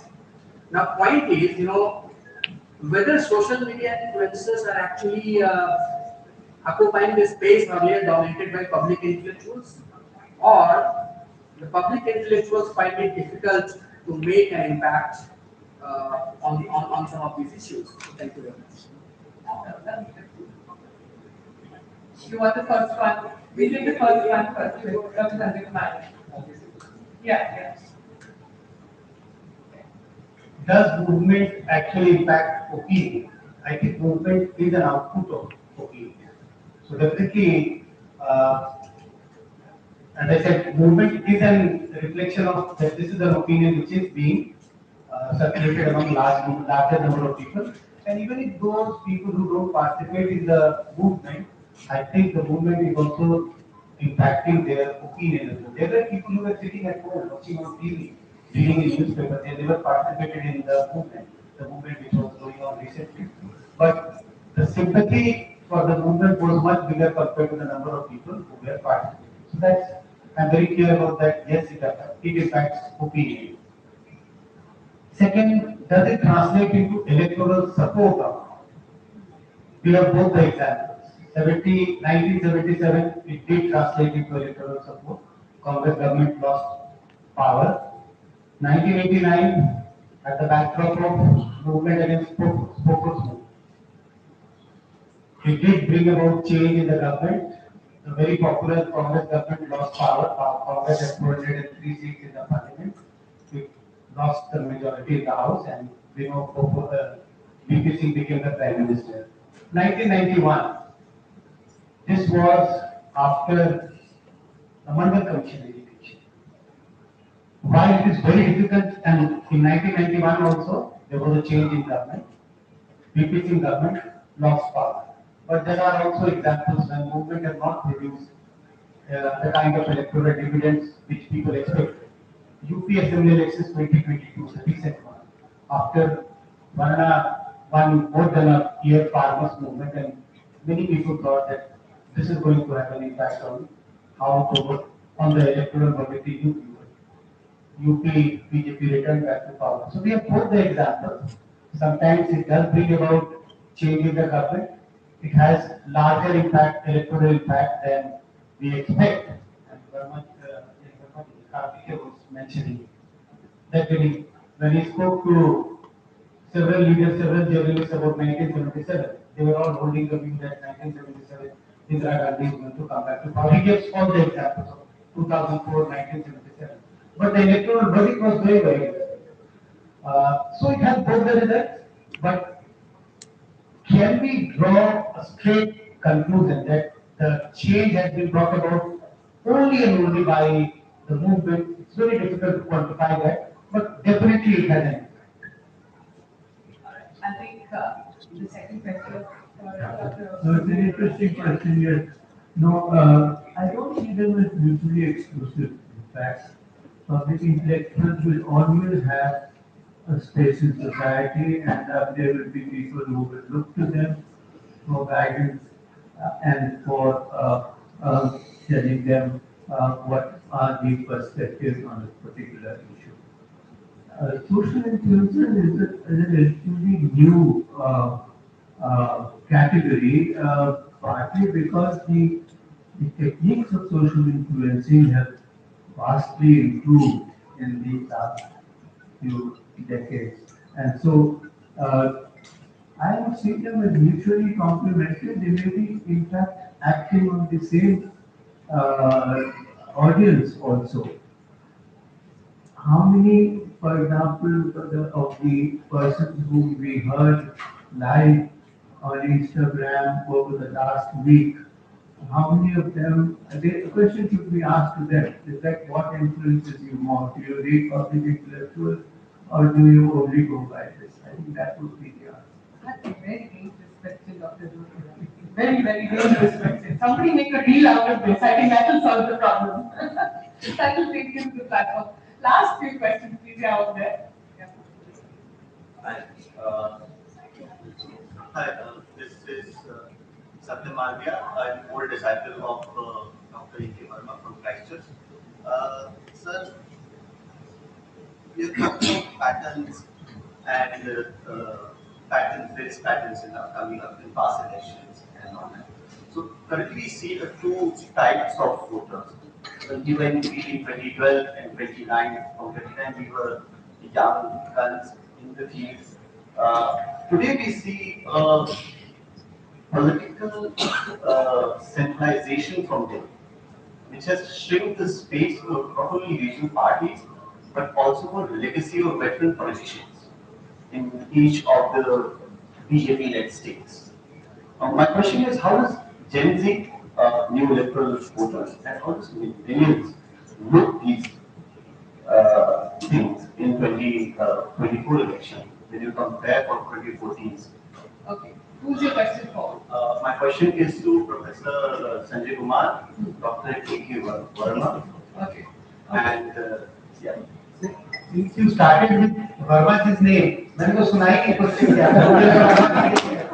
मैं बता रही हूँ सवाल क्या था। सवाल ये आपने छोड़ेंगे नहीं। सवाल ये है कि अभी क्योंकि जनजी की बात हो रही है, क्या 2024 में क्या ट्रेंड रहा जनजी का और क्या किसी तरह से वोट करा? हाँ, वो इस बात का जिक्र मैंने पहले भी किया था कि अगर आंकड़ों के नजरिए से देखेंगे तो बीजेपी को overall nationally among all age group 36% vote था और 70 तो नहीं मैं कह रहा हूँ, उनका एज ग्रुप वोट 18 to 25 उनमें BJP got roughly 39% vote, 3% higher compared to the average vote. You will not find this kind of a advantage for any national party nationally during last, at least since 1996, from when we started collecting the data systematically. It may have happened in 1977, it may have happened in 1989 or 1991, but we don't have data for the three elections which I mentioned. But I suspect that even in these three elections, young voters should have voted or may have voted against the ruling party of that time in a few. That's why. I think going back to some of the questions that come on JD, your next book has to be on that too. अब भगवान question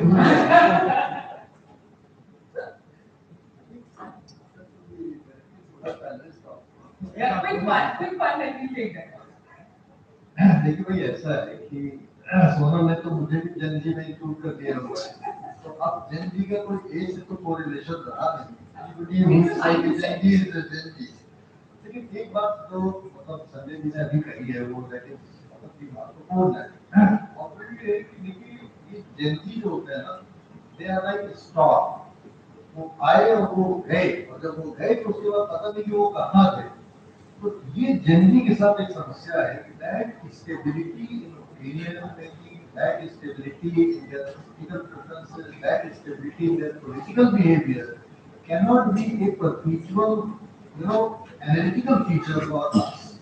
आप ये नहीं जान सकते हैं कि आज वो किस तरीके से व्यवहार कर रहे हैं और कल वो किस तरह से व्यवहार करेंगे, क्योंकि वो बहुत मर्क्यूरियल है। उनके बारे में जनजी का है कि they are very mercurial in temperament. तो मुझे ये लगता है कि ठीक है जनजी का एक वो होता है हार्ड आता है, जैसे आंधी आती है तो एवरीथिंग इज डिस्ट्रॉयड, लेकिन दैट पासिंग अवे। तो जनजी का जो मांग है अभी हम लोगों ने डिस्कस कि they have achieved their agenda, ये एजेंडा उन्होंने अचीव कर लिया, मिनिस्टर का रेजिग्नेशन हो गया।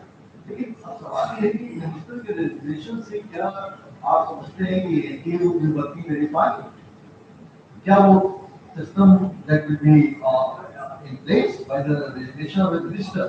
तो ये जो एक तरह से बहुत ही एग्रेसिव मूवमेंट्स होते हैं, इंटेंस मूवमेंट्स होते हैं, उनका एक इमीडिएट ऑब्जेक्टिव तो अचीव हो गया, जो कि बहुत ही पेरिफेरल होता है कि मिनिस्टर रिजाइन करते हैं। बट मुझे ऐसा लगता है कि मिनिस्टर का रेजिग्नेशन वो शादी जवाना ही नहीं रहा कि सब वैसे आजाद करते हैं कि देख लिया हो गया काम खत्म। अब तो हमें ये देखना है कि will the resignation of a minister actually lead to the reforms that may actually lead in the any examination or any examination? You don't think it fixes accountability? So that सरकार की कह रहे हैं जल्दी को जल्दी में बांध दो, आज से मत करो। नहीं मैं ये नहीं कह रहा हूँ, क्योंकि आप तो आधी को रोक ही नहीं सकते हैं, तो जल्दी को आप नहीं रोक सकते हैं। आज एक आधी को एक को बांधेंगे कल दूसरा जल्दी का प्रकट हो जाएगा।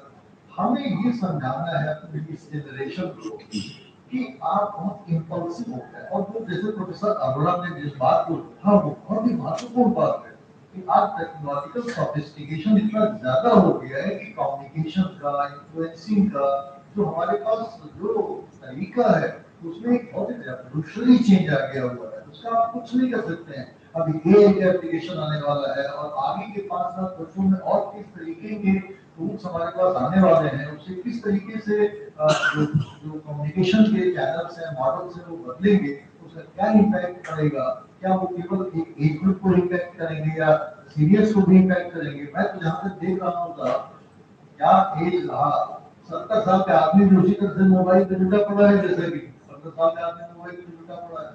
तो किस तरीके का परिवर्तन आगे के टेक्नोलॉजिकल सोफिस्टिकेशन से या एडिक्शन से होने वाला है, this can not be who will be. हो सकता है कि ये जनजी का दायरा धीरे धीरे बढ़ते एज ग्रुप को ट्रांसेंड कर रहे हैं। आज ये जनजी को आप समझ रहे हैं, society itself the entire trade can become a Gen Z kind of a thing, जिसका बहुत मजबूरियत और बहुत ही सोशल मीडिया से इन्फ्लुएंस वोटिंग बिहेवियर हो सकता है। लेकिन अभी मुझे लगता है कि वोटिंग बिहेवियर एक बहुत ही मल्टीफेरियस इशू से इन्फ्लुएंस आपको वोटिंग बिहेवियर होता है। और मैं अगर अपने को सेंटर के साथ अगर ये बात अपना डिस्क्लोजर करूँ तो कभी तो ऐसा हुआ है कि मैं घर से चला हूँ और पोलिंग बूथ तक जा रहा हूँ और मुझे ये नहीं पता है कि मैं किसको वोट देने जा रहा हूँ, मैं किसको वोट देने जा रहा हूँ। वर्मा जी, it shows your agility of mind, वो तो ठीक है, लेकिन जनजी का वोटिंग बिहेवियर जो भी हो, हो ना हो, अलग हो ना हो, I think that is a separate issue. We can deal with that. And they gave an answer partly. I see the significance in just two things. One is the question of democratic accountability has become blurred. And it has been brought back into focus that you are accountable for the decisions you take and for the power you use. The second thing is speaking truth to power. That habit was slowly dying out. People no longer raised their voice. People no longer were able to express their feelings, what they really thought about what was being done. So, on both these counts, and both are positive, healthy, democratic processes, which should always be there and which have become a little faded, a little lacking.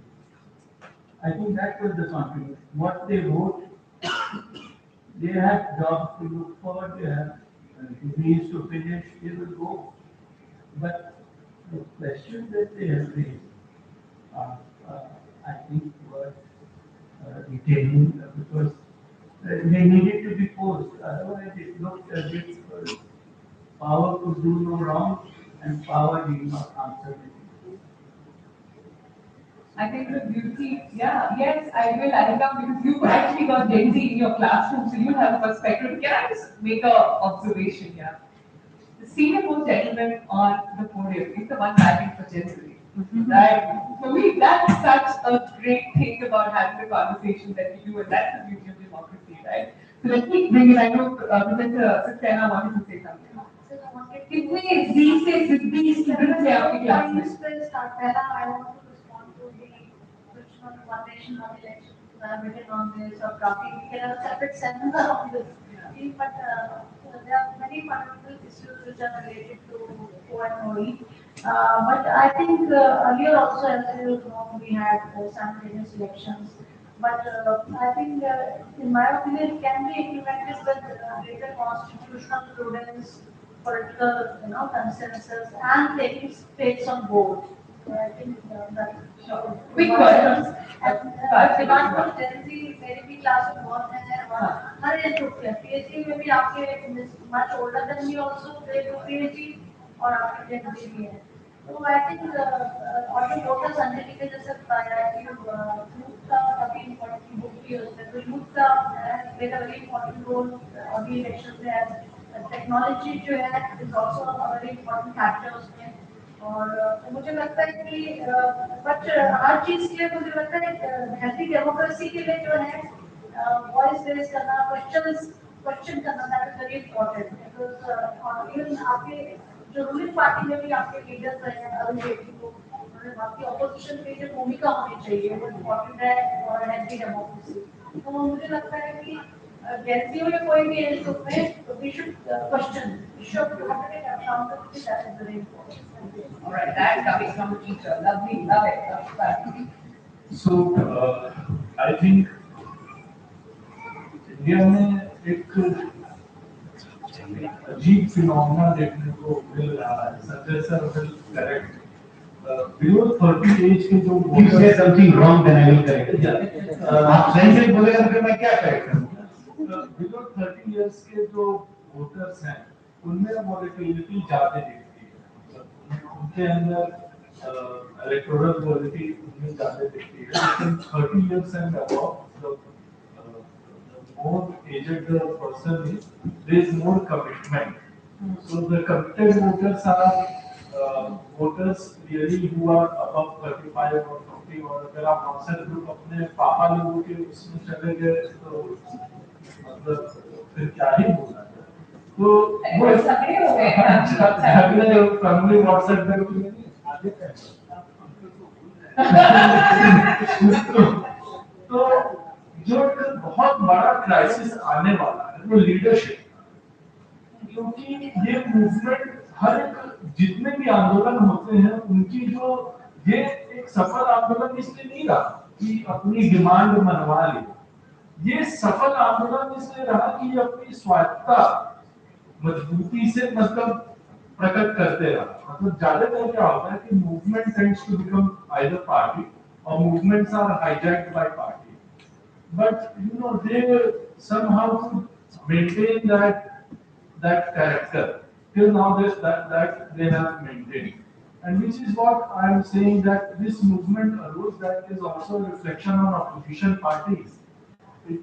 So इसका जो ये कहना है कि ये एक तरफ जा सकता है या दो तरफ जा सकता है, any movement that become intense in any democracy questions all the established and existing political parties. And as we argue in this volume, a lot will depend upon how political parties at state level, because that may become again a filter that the young voters at the state level would be free to cast their vote for. And when Modi said that we need to go on Instagram, that shows that they are accepting that ये जो संगठन की राजनीति है ना कि अब आप बोलेंगे, वो एक क्राइसिस में आ चुकी है। अगर वो इस मूवमेंट का भी लॉन्ग टर्म इम्पैक्ट उनको नहीं दिख रहा है किसी भी एस्टेब्लिश्ड पार्टी को, चाहे वो कोई भी पार्टी हो, क्योंकि देखिए रीजनल पार्टी इसलिए नहीं डिक्लाइन की कि कोई नेशनल पार्टी स्ट्रॉन्ग हो गई है। अगर आप रीजनल पार्टीज देखो तो किसी भी रीजनल पार्टी के दो फैक्टर हैं डिक्लाइन, एक इंटरनल एक external. External parties can go to the kind of structural nature of competition. Internal is about their internal functioning, about internal mobilization of resources and leadership. Most of the regional parties declined in India or became dependent on dominant national party, that is BJP, because of the internal factors. And that is where I am saying that in India, leadership crisis is on the go. How political parties reinvent themselves to make Gen Z represent, and the only way they can make Gen Z heard and represent is through recreation of leadership. Sanjay Kumar sir sir बिल्कुल सही बात है कि 3% vote तो पूरा सीधे सीधे affect होता है, 5% की वोट पे तो राज्य की सरकारें बदल जाती है। मैं पॉइंट बस ऐड करना चाहूंगी, जैसे मैं मोस्टली पोस्ट ग्रेजुएट स्टूडेंट्स आएंगी और डेट शीट को लेकर काफी होता रहता है, नए कॉम्बिनेशन आए हैं, नए सर्टिफिकेट सीरीज हैं, तो I think a lot can be मतलब solution is dialogue and I think negotiation. तो डायलॉग में अगर दूसरे लीडर्स आते हैं, स्टूडेंट्स आते हैं, I tell them let's sit down and discuss, तो solution आ जाएगा। मुझे लगता है डायलॉग से काफी अभी भी जो solution आया तो डायलॉग पे कोई आया, मैं एक्सेप्ट करती हूँ, मैं सो डायलॉग हुआ था। So that's a fair point. And I think what you said, the party leadership is also very good. That's I'm going to be running out of time. So just last one question. Professor Madan has a question. If we can take that. Thank you very much. जैसा कि आज ये conversation session हो रही है, हमारे eminent scholars आए, सीएसएसपी team के द्वारा प्रयास किया गया लगातार 2 साल तक, और इस डॉक्टर इकबाल नारायण जी ने स्टेट पॉलिटिक्स से इंडिया की थी 1977। उसके बाद 49 ईयर्स के बाद सारा ये मुद्दा इतना रिगरस स्कॉलरशिप का काम किया गया सीएसएसपी के द्वारा, हमारे डॉक्टर वर्मा जी, त्रिपाठी जी, सूरी साहब और सारी टीम इसके लिए बहुत ही बधाई की बात है। जैसा कि डॉक्टर वर्मा जी ने मुद्दा उठाया, इस प्रकार मैडम रेखा सक्सेना जी ने उठाया, संजय जी ने, विकास त्रिपाठी ने, परंतु मैं भारतीय राजनीति को वोटर्स के पर्सपेक्टिव में ये कहना चाहूंगा कि वोटर्स की स्थिति क्या है, तकदीर का गम दुनिया का सिर्फ सहना पड़ता है, शिकवे भी लंबे आते हैं, खामोश भी रहना पड़ता है। अभी जैसा कि काफी जैसी बात की थी, इतिहास के ऊपर बात की, बिना इतिहास की बातचीत किए वर्तमान को देखते हुए भविष्य के बारे में बात नहीं कर सकते। यदि हम भारतीय राजनीति को देखें, जैसा कि नैरेटिव 2022 में जब बीजेपी पार्टी के द्वारा दिया गया था, तो उस समय मुझसे पंजाब केसरी, नवोदय और कई अखबारों के संपादकों के द्वारा मेरा एक्सक्लूसिव इंटरव्यू लिया गया। तो मैंने उस समय कहा था कि 400 की बात होगी, यदि 270 से भी पार कर जाए बीजेपी तो गरीबत मानी। यही बात मैंने दिसंबर में वेबिनार हुआ था हमारे पॉलिटिक्स के ऊपर CCSP के द्वारा, उस दिन भी मैंने ये बात की, क्योंकि ये बातें इंटरनल किसी को नहीं मालूम। 25 जून 2022 से कांग्रेस की लीडरशिप थे, सोनिया गांधी जी की लीडरशिप के तहत एकेडमिक्स टीम के द्वारा ये प्रयास किया गया कि हम 305 पे फोकस करेंगे, 272 सीटें नहीं जीतेंगे। परंतु G23 जिसका अध्ययन कहते हैं हमारे ग्रुप 23, उन्होंने कांग्रेस में खत्म कराऊंगा, उन्होंने सारा का सारा सिस्टम को क्रैश कर दिया, हिमाचल की तरफ 2024। ऐसे इससे पहले जैसे कि बात की गई, डॉक्टर संजय कुमार जी ने कहा कि हम राजस्थान पर 25 सीटें आती, उस समय आपके प्रदेश अध्यक्ष थे सचिन पायलट जी, अशोक गहलोत जी, इसी प्रकार हरियाणा की 9 सीटें आ रही, 10 आ रही। परंतु 2024 में डिसाइड किया गया कि हम हरियाणा में 7 सीटें जीतेंगे, 2 सीटें हरवाई की पार्टी के जीते। इसी प्रकार राजस्थान में डिसाइड किया 20 सीटें जीतेंगे, 24 सीटें जीतने का प्रावधान रखा गया यूपी के अंदर।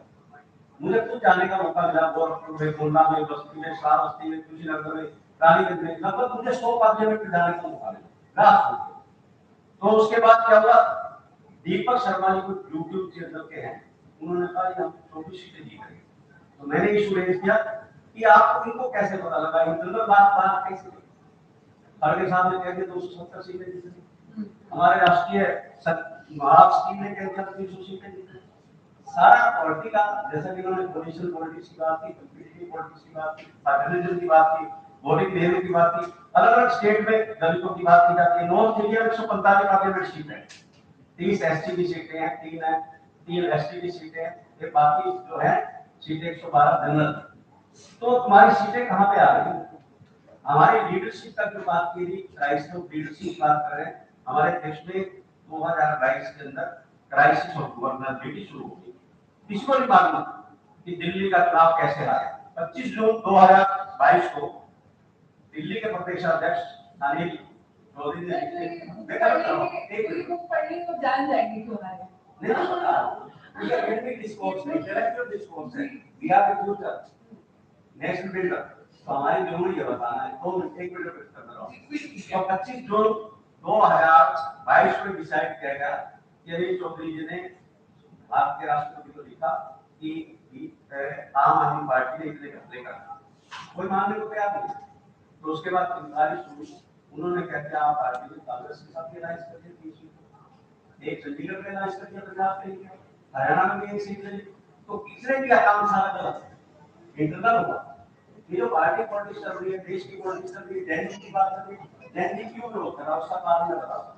मान लीजिए मैं एक लेटर लिखता हूँ किसी बीजेपी के नेता कांग्रेस के, 10 दिन में बाद जवाब आता है, 10 दिन बाद एक ईमेल का जवाब, इसका दूसरी होती पॉलिटिकल पार्टी। तो डिफरेंस है कि और हम जो चीजें हमें देनी चाहिए समाज को, देश को, राष्ट्र को, जो सारे मुद्दे हैं, classical journalism, corruption, civilised digital politics, digital identity, इस सब मुद्दों को हमारे जैसे मैडम ने लिखा डायलॉग के द्वारा, ये सारे डायलॉग के द्वारा डाइसेंट को डेमोक्रेटिक प्रोसेस में लाने का प्रयास करेंगे। Thank you. I know there are lots of more questions, but what we're going to do is we're going to call it off now, and we invite everybody to have lunch. Also, the book is available. Let's not lose focus of that in the middle of politics and Gen Z and all of it. Let's not lose focus of that. The book is outside. Please collect your bits, do your bits to ensure that the self-published book actually does the rounds, lands into the kind of people that really need to read it. And also ensure that if you want to get it signed, I think Varma sir is already doing that on the stage, so you can catch him off stage as well and ensure that he writes a couple of words for you. With that, thank you so much. It's been an absolute privilege to be here to listen to all of you. After listening to a lot of young people the past couple of days, it was such a refreshing discussion to listen in with such detail, such merits. And of course, please remember to pick up your books from outside. Thank you so much.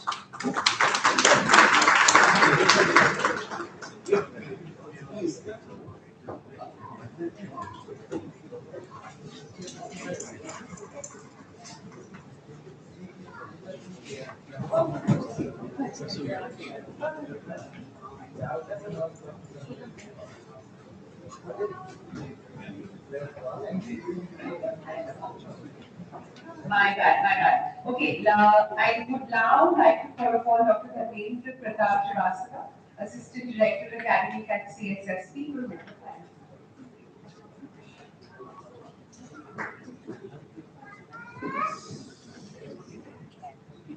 बहुत बहुत धन्यवाद। Just मुख्य अतिथि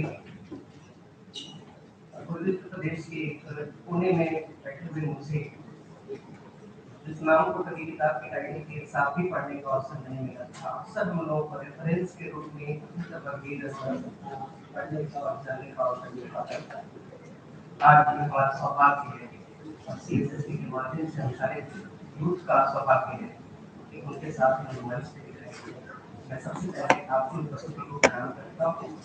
मैं प्रणाम करता हूँ जिस तरीका से सेना में आपको दिल्ली यूनिवर्सिटी में इतनी सारी व्यस्तताएं हैं के बावजूद आपका उपस्थित नहीं।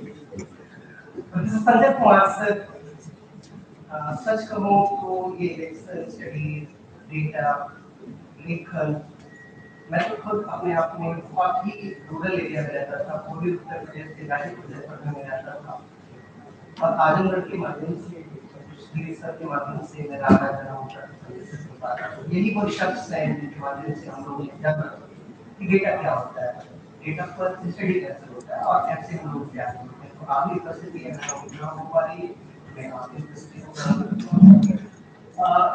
हमारे डायरेक्टर डॉक्टर के वर्मा सर, जिनकी पर बहुत सारी बातें चल रही हैं। आप सारे लोगों ने अगर इस बुक का कंटेंट देखा हो तो आपने महसूस किया होगा ये पहली बुक है जिस बुक में जेनजी और ओल्ड जनरेशन दोनों एक साथ चल रहे हैं। 32 इयर्स की बात आपके सामने दिख रही है और 72 इयर्स के साथ आप दिखाई दे रहे हैं। के साथ चली है।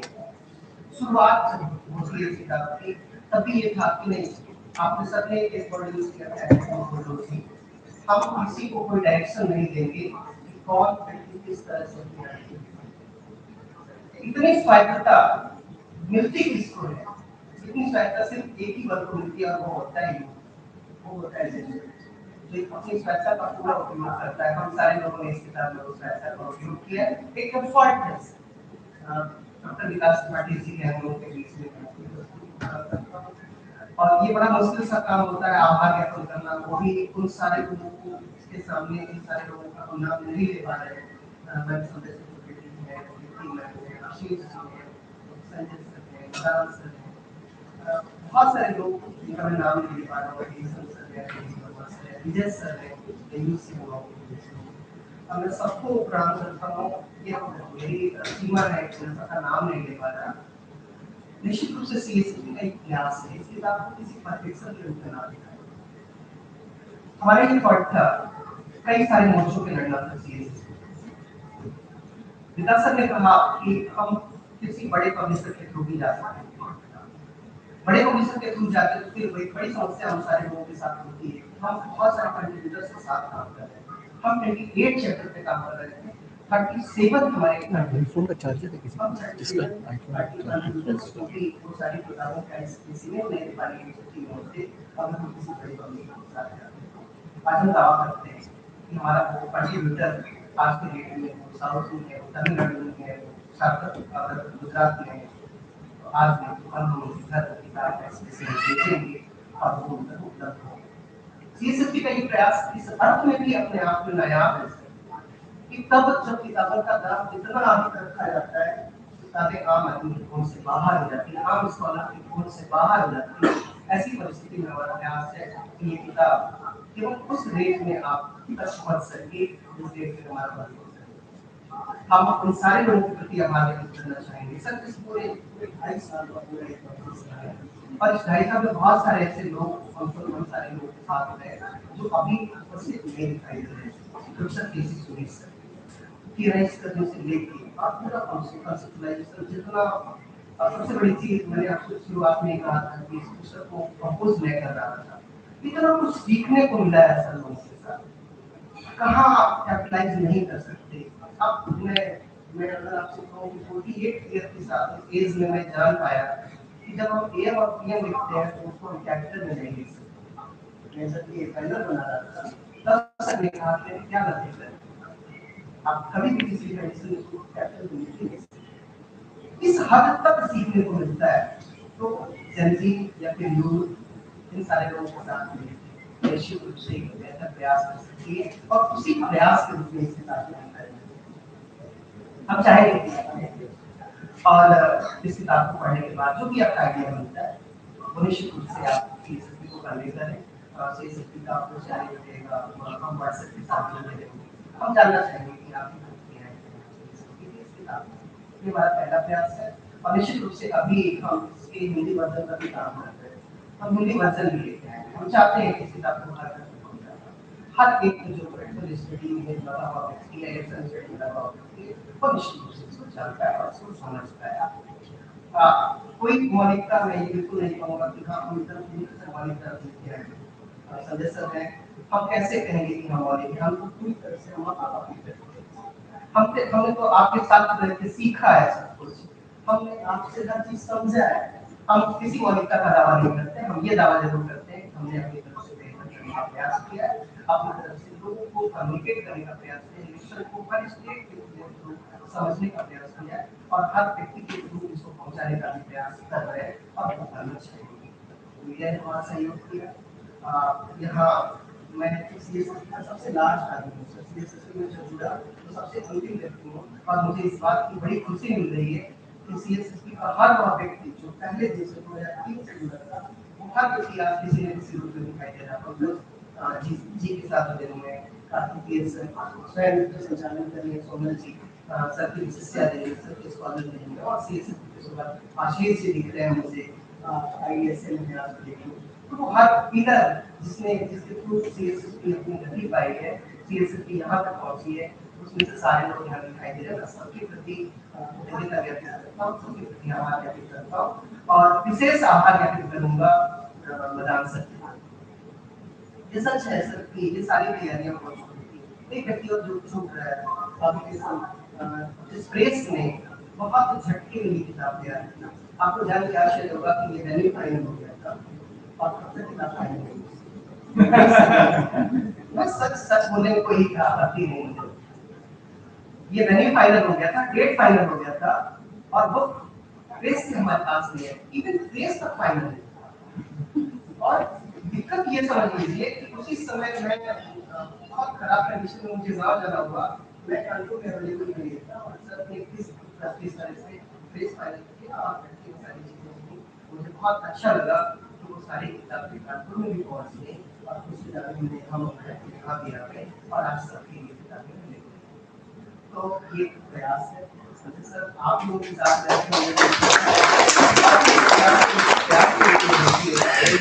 मैं जो मैं बात नहीं कह रहा था मैदान से को इसलिए थोड़ा सब कुछ खाली नहीं गया लेकिन मैदान सर ने ये तय किया कि इस किताब को लॉन्च करना है वो नाची हम लोग सारे करते हैं सारे के सारे लोग अलग स्टेट में हैं लेकिन ये दुस्साहस था सर एक तरह से हम सारे लोगों की हम लोग पास कोई फंडिंग नहीं था। एक दुस्साहस था कि हम दिल्ली में आके ये प्रोग्राम कर पाते जैन जी के छाया से हम कैसे अपने आप को अलग कर पाते आप बिल्कुल ध्यान दिया होगा गलत हम लोग इस आशंका में थे कि हमारे बगल का मेट्रो स्टेशन खुला रहेगा कि बंद रहेगा लोग हमारे यहाँ आज लाभ पाएंगे कि नहीं आ पाएंगे। ईश्वर जब किसी के साथ होता है जो हमारी नीयत नेक होती है तो निश्चित रूप से ईश्वर हिसाब देता है कि डायरेक्टर का की सहमति कि उन्होंने बहुत ईश्वर को कह दिया कि नहीं आप हमारा पूरा माल यूज करिए संडे का दिन है इनका स्टाफ पास नहीं होता है आइए दिन है पूरे स्टाफ को आज लगाया हुआ है तो वो सारे लोग जो इस किताब में कभी भी सहयोग किए हैं किंचित मात्र भी सहयोग किए कुछ लोगों ने सहयोग नहीं किया लेकिन वो भावनाएं हमारे साथ नहीं है मैं सबके प्रति हार्दिक कृतज्ञता ज्ञापित करता हूँ सीएसएसपी की तरफ से कृतज्ञता ज्ञापित करता हूँ गोवा से हमारे साथी नवविलास और प्राची भाई केवल इस किताब की लॉन्चिंग के लिए है मैं एक जुटा व्यक्ति होती है संध्या मैं बेंगलोर से गिरीशन सर अपनी पूरी जिम्मेदारी को छोड़ चंडीगढ़ से निश्चित रूप से आप सारी उपस्थिति इस यूं ही जाएगा नहीं जाएगी और मुझे पूरी उम्मीद है कि इस किताब के माध्यम से 3 type of 4 type of cities गाँव को बड़ी किताबों को पहुंचाने का हमारा प्रयास है। हम उसमें सफल हो पाएंगे और सारे लोगों को मैं पुनः आप सभी के प्रति कृतज्ञता व्यक्त करता हूँ और आपको सारा प्रणाम करता हूँ। सर जैसे महान हस्ती को मैं उनको और संजय सर को और मंच से सारे लोगों को सोनल को भी क्योंकि आपने इतना शानदार प्रोग्राम संचालित किया और सारे लोगों हमारे जैसे जब आपको क्रिया की क्रिया सारे लोगों को हमारे से और वो भी एक बड़ी बात करते हैं ये काम कर रहे हैं आप सारे लोगों को उपस्थित हो पा रहे हैं मैं सबको करता हूँ। आप एक चीज और कोई आदमी ऐसे नहीं जाएगा। आप सारे लोगों के लिए लंच की व्यवस्था है, बगल में ही डाइनिंग हॉल है, हम सारे लोग चलेंगे वहाँ पे। उसके पहले एक छोटा सा मैंने एक शब्द है हमारे पास, हम अपनी भावनाओं को शब्दों के माध्यम से ही व्यक्त कर पाते हैं। मैं आमंत्रित करूंगा संजय सर को, कमल भैया को, जो सीएसएस की हमारी कोर टीम में है, आप आए और प्रोफेसर रमेश कुमार मैडम जिनके संयोजन से, जिनके सहयोग से ये पूरा का पूरा कार्यक्रम संपादित हो पाया है, उनको हम वस्त्रम देके और उनको एक मान पत्र देके सम्मानित करें और इसी के साथ इसे समाप्त होगा। तो मैं आमंत्रित करूंगा संजय जी को। आई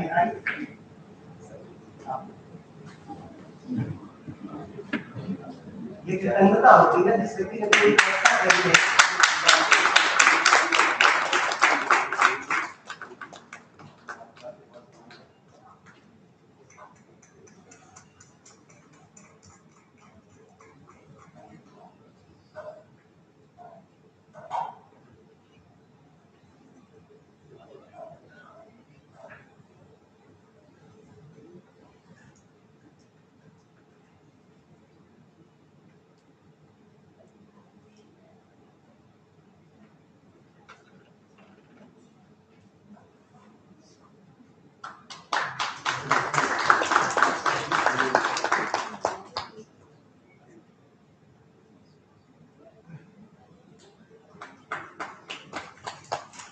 धन्यवाद आप सारे लोगों का। बस इसके बाद हम लंच के लिए चलेंगे और लंच की घोषणा करेंगे।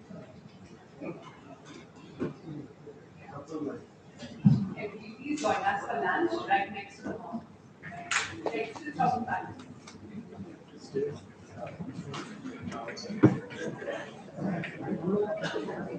एक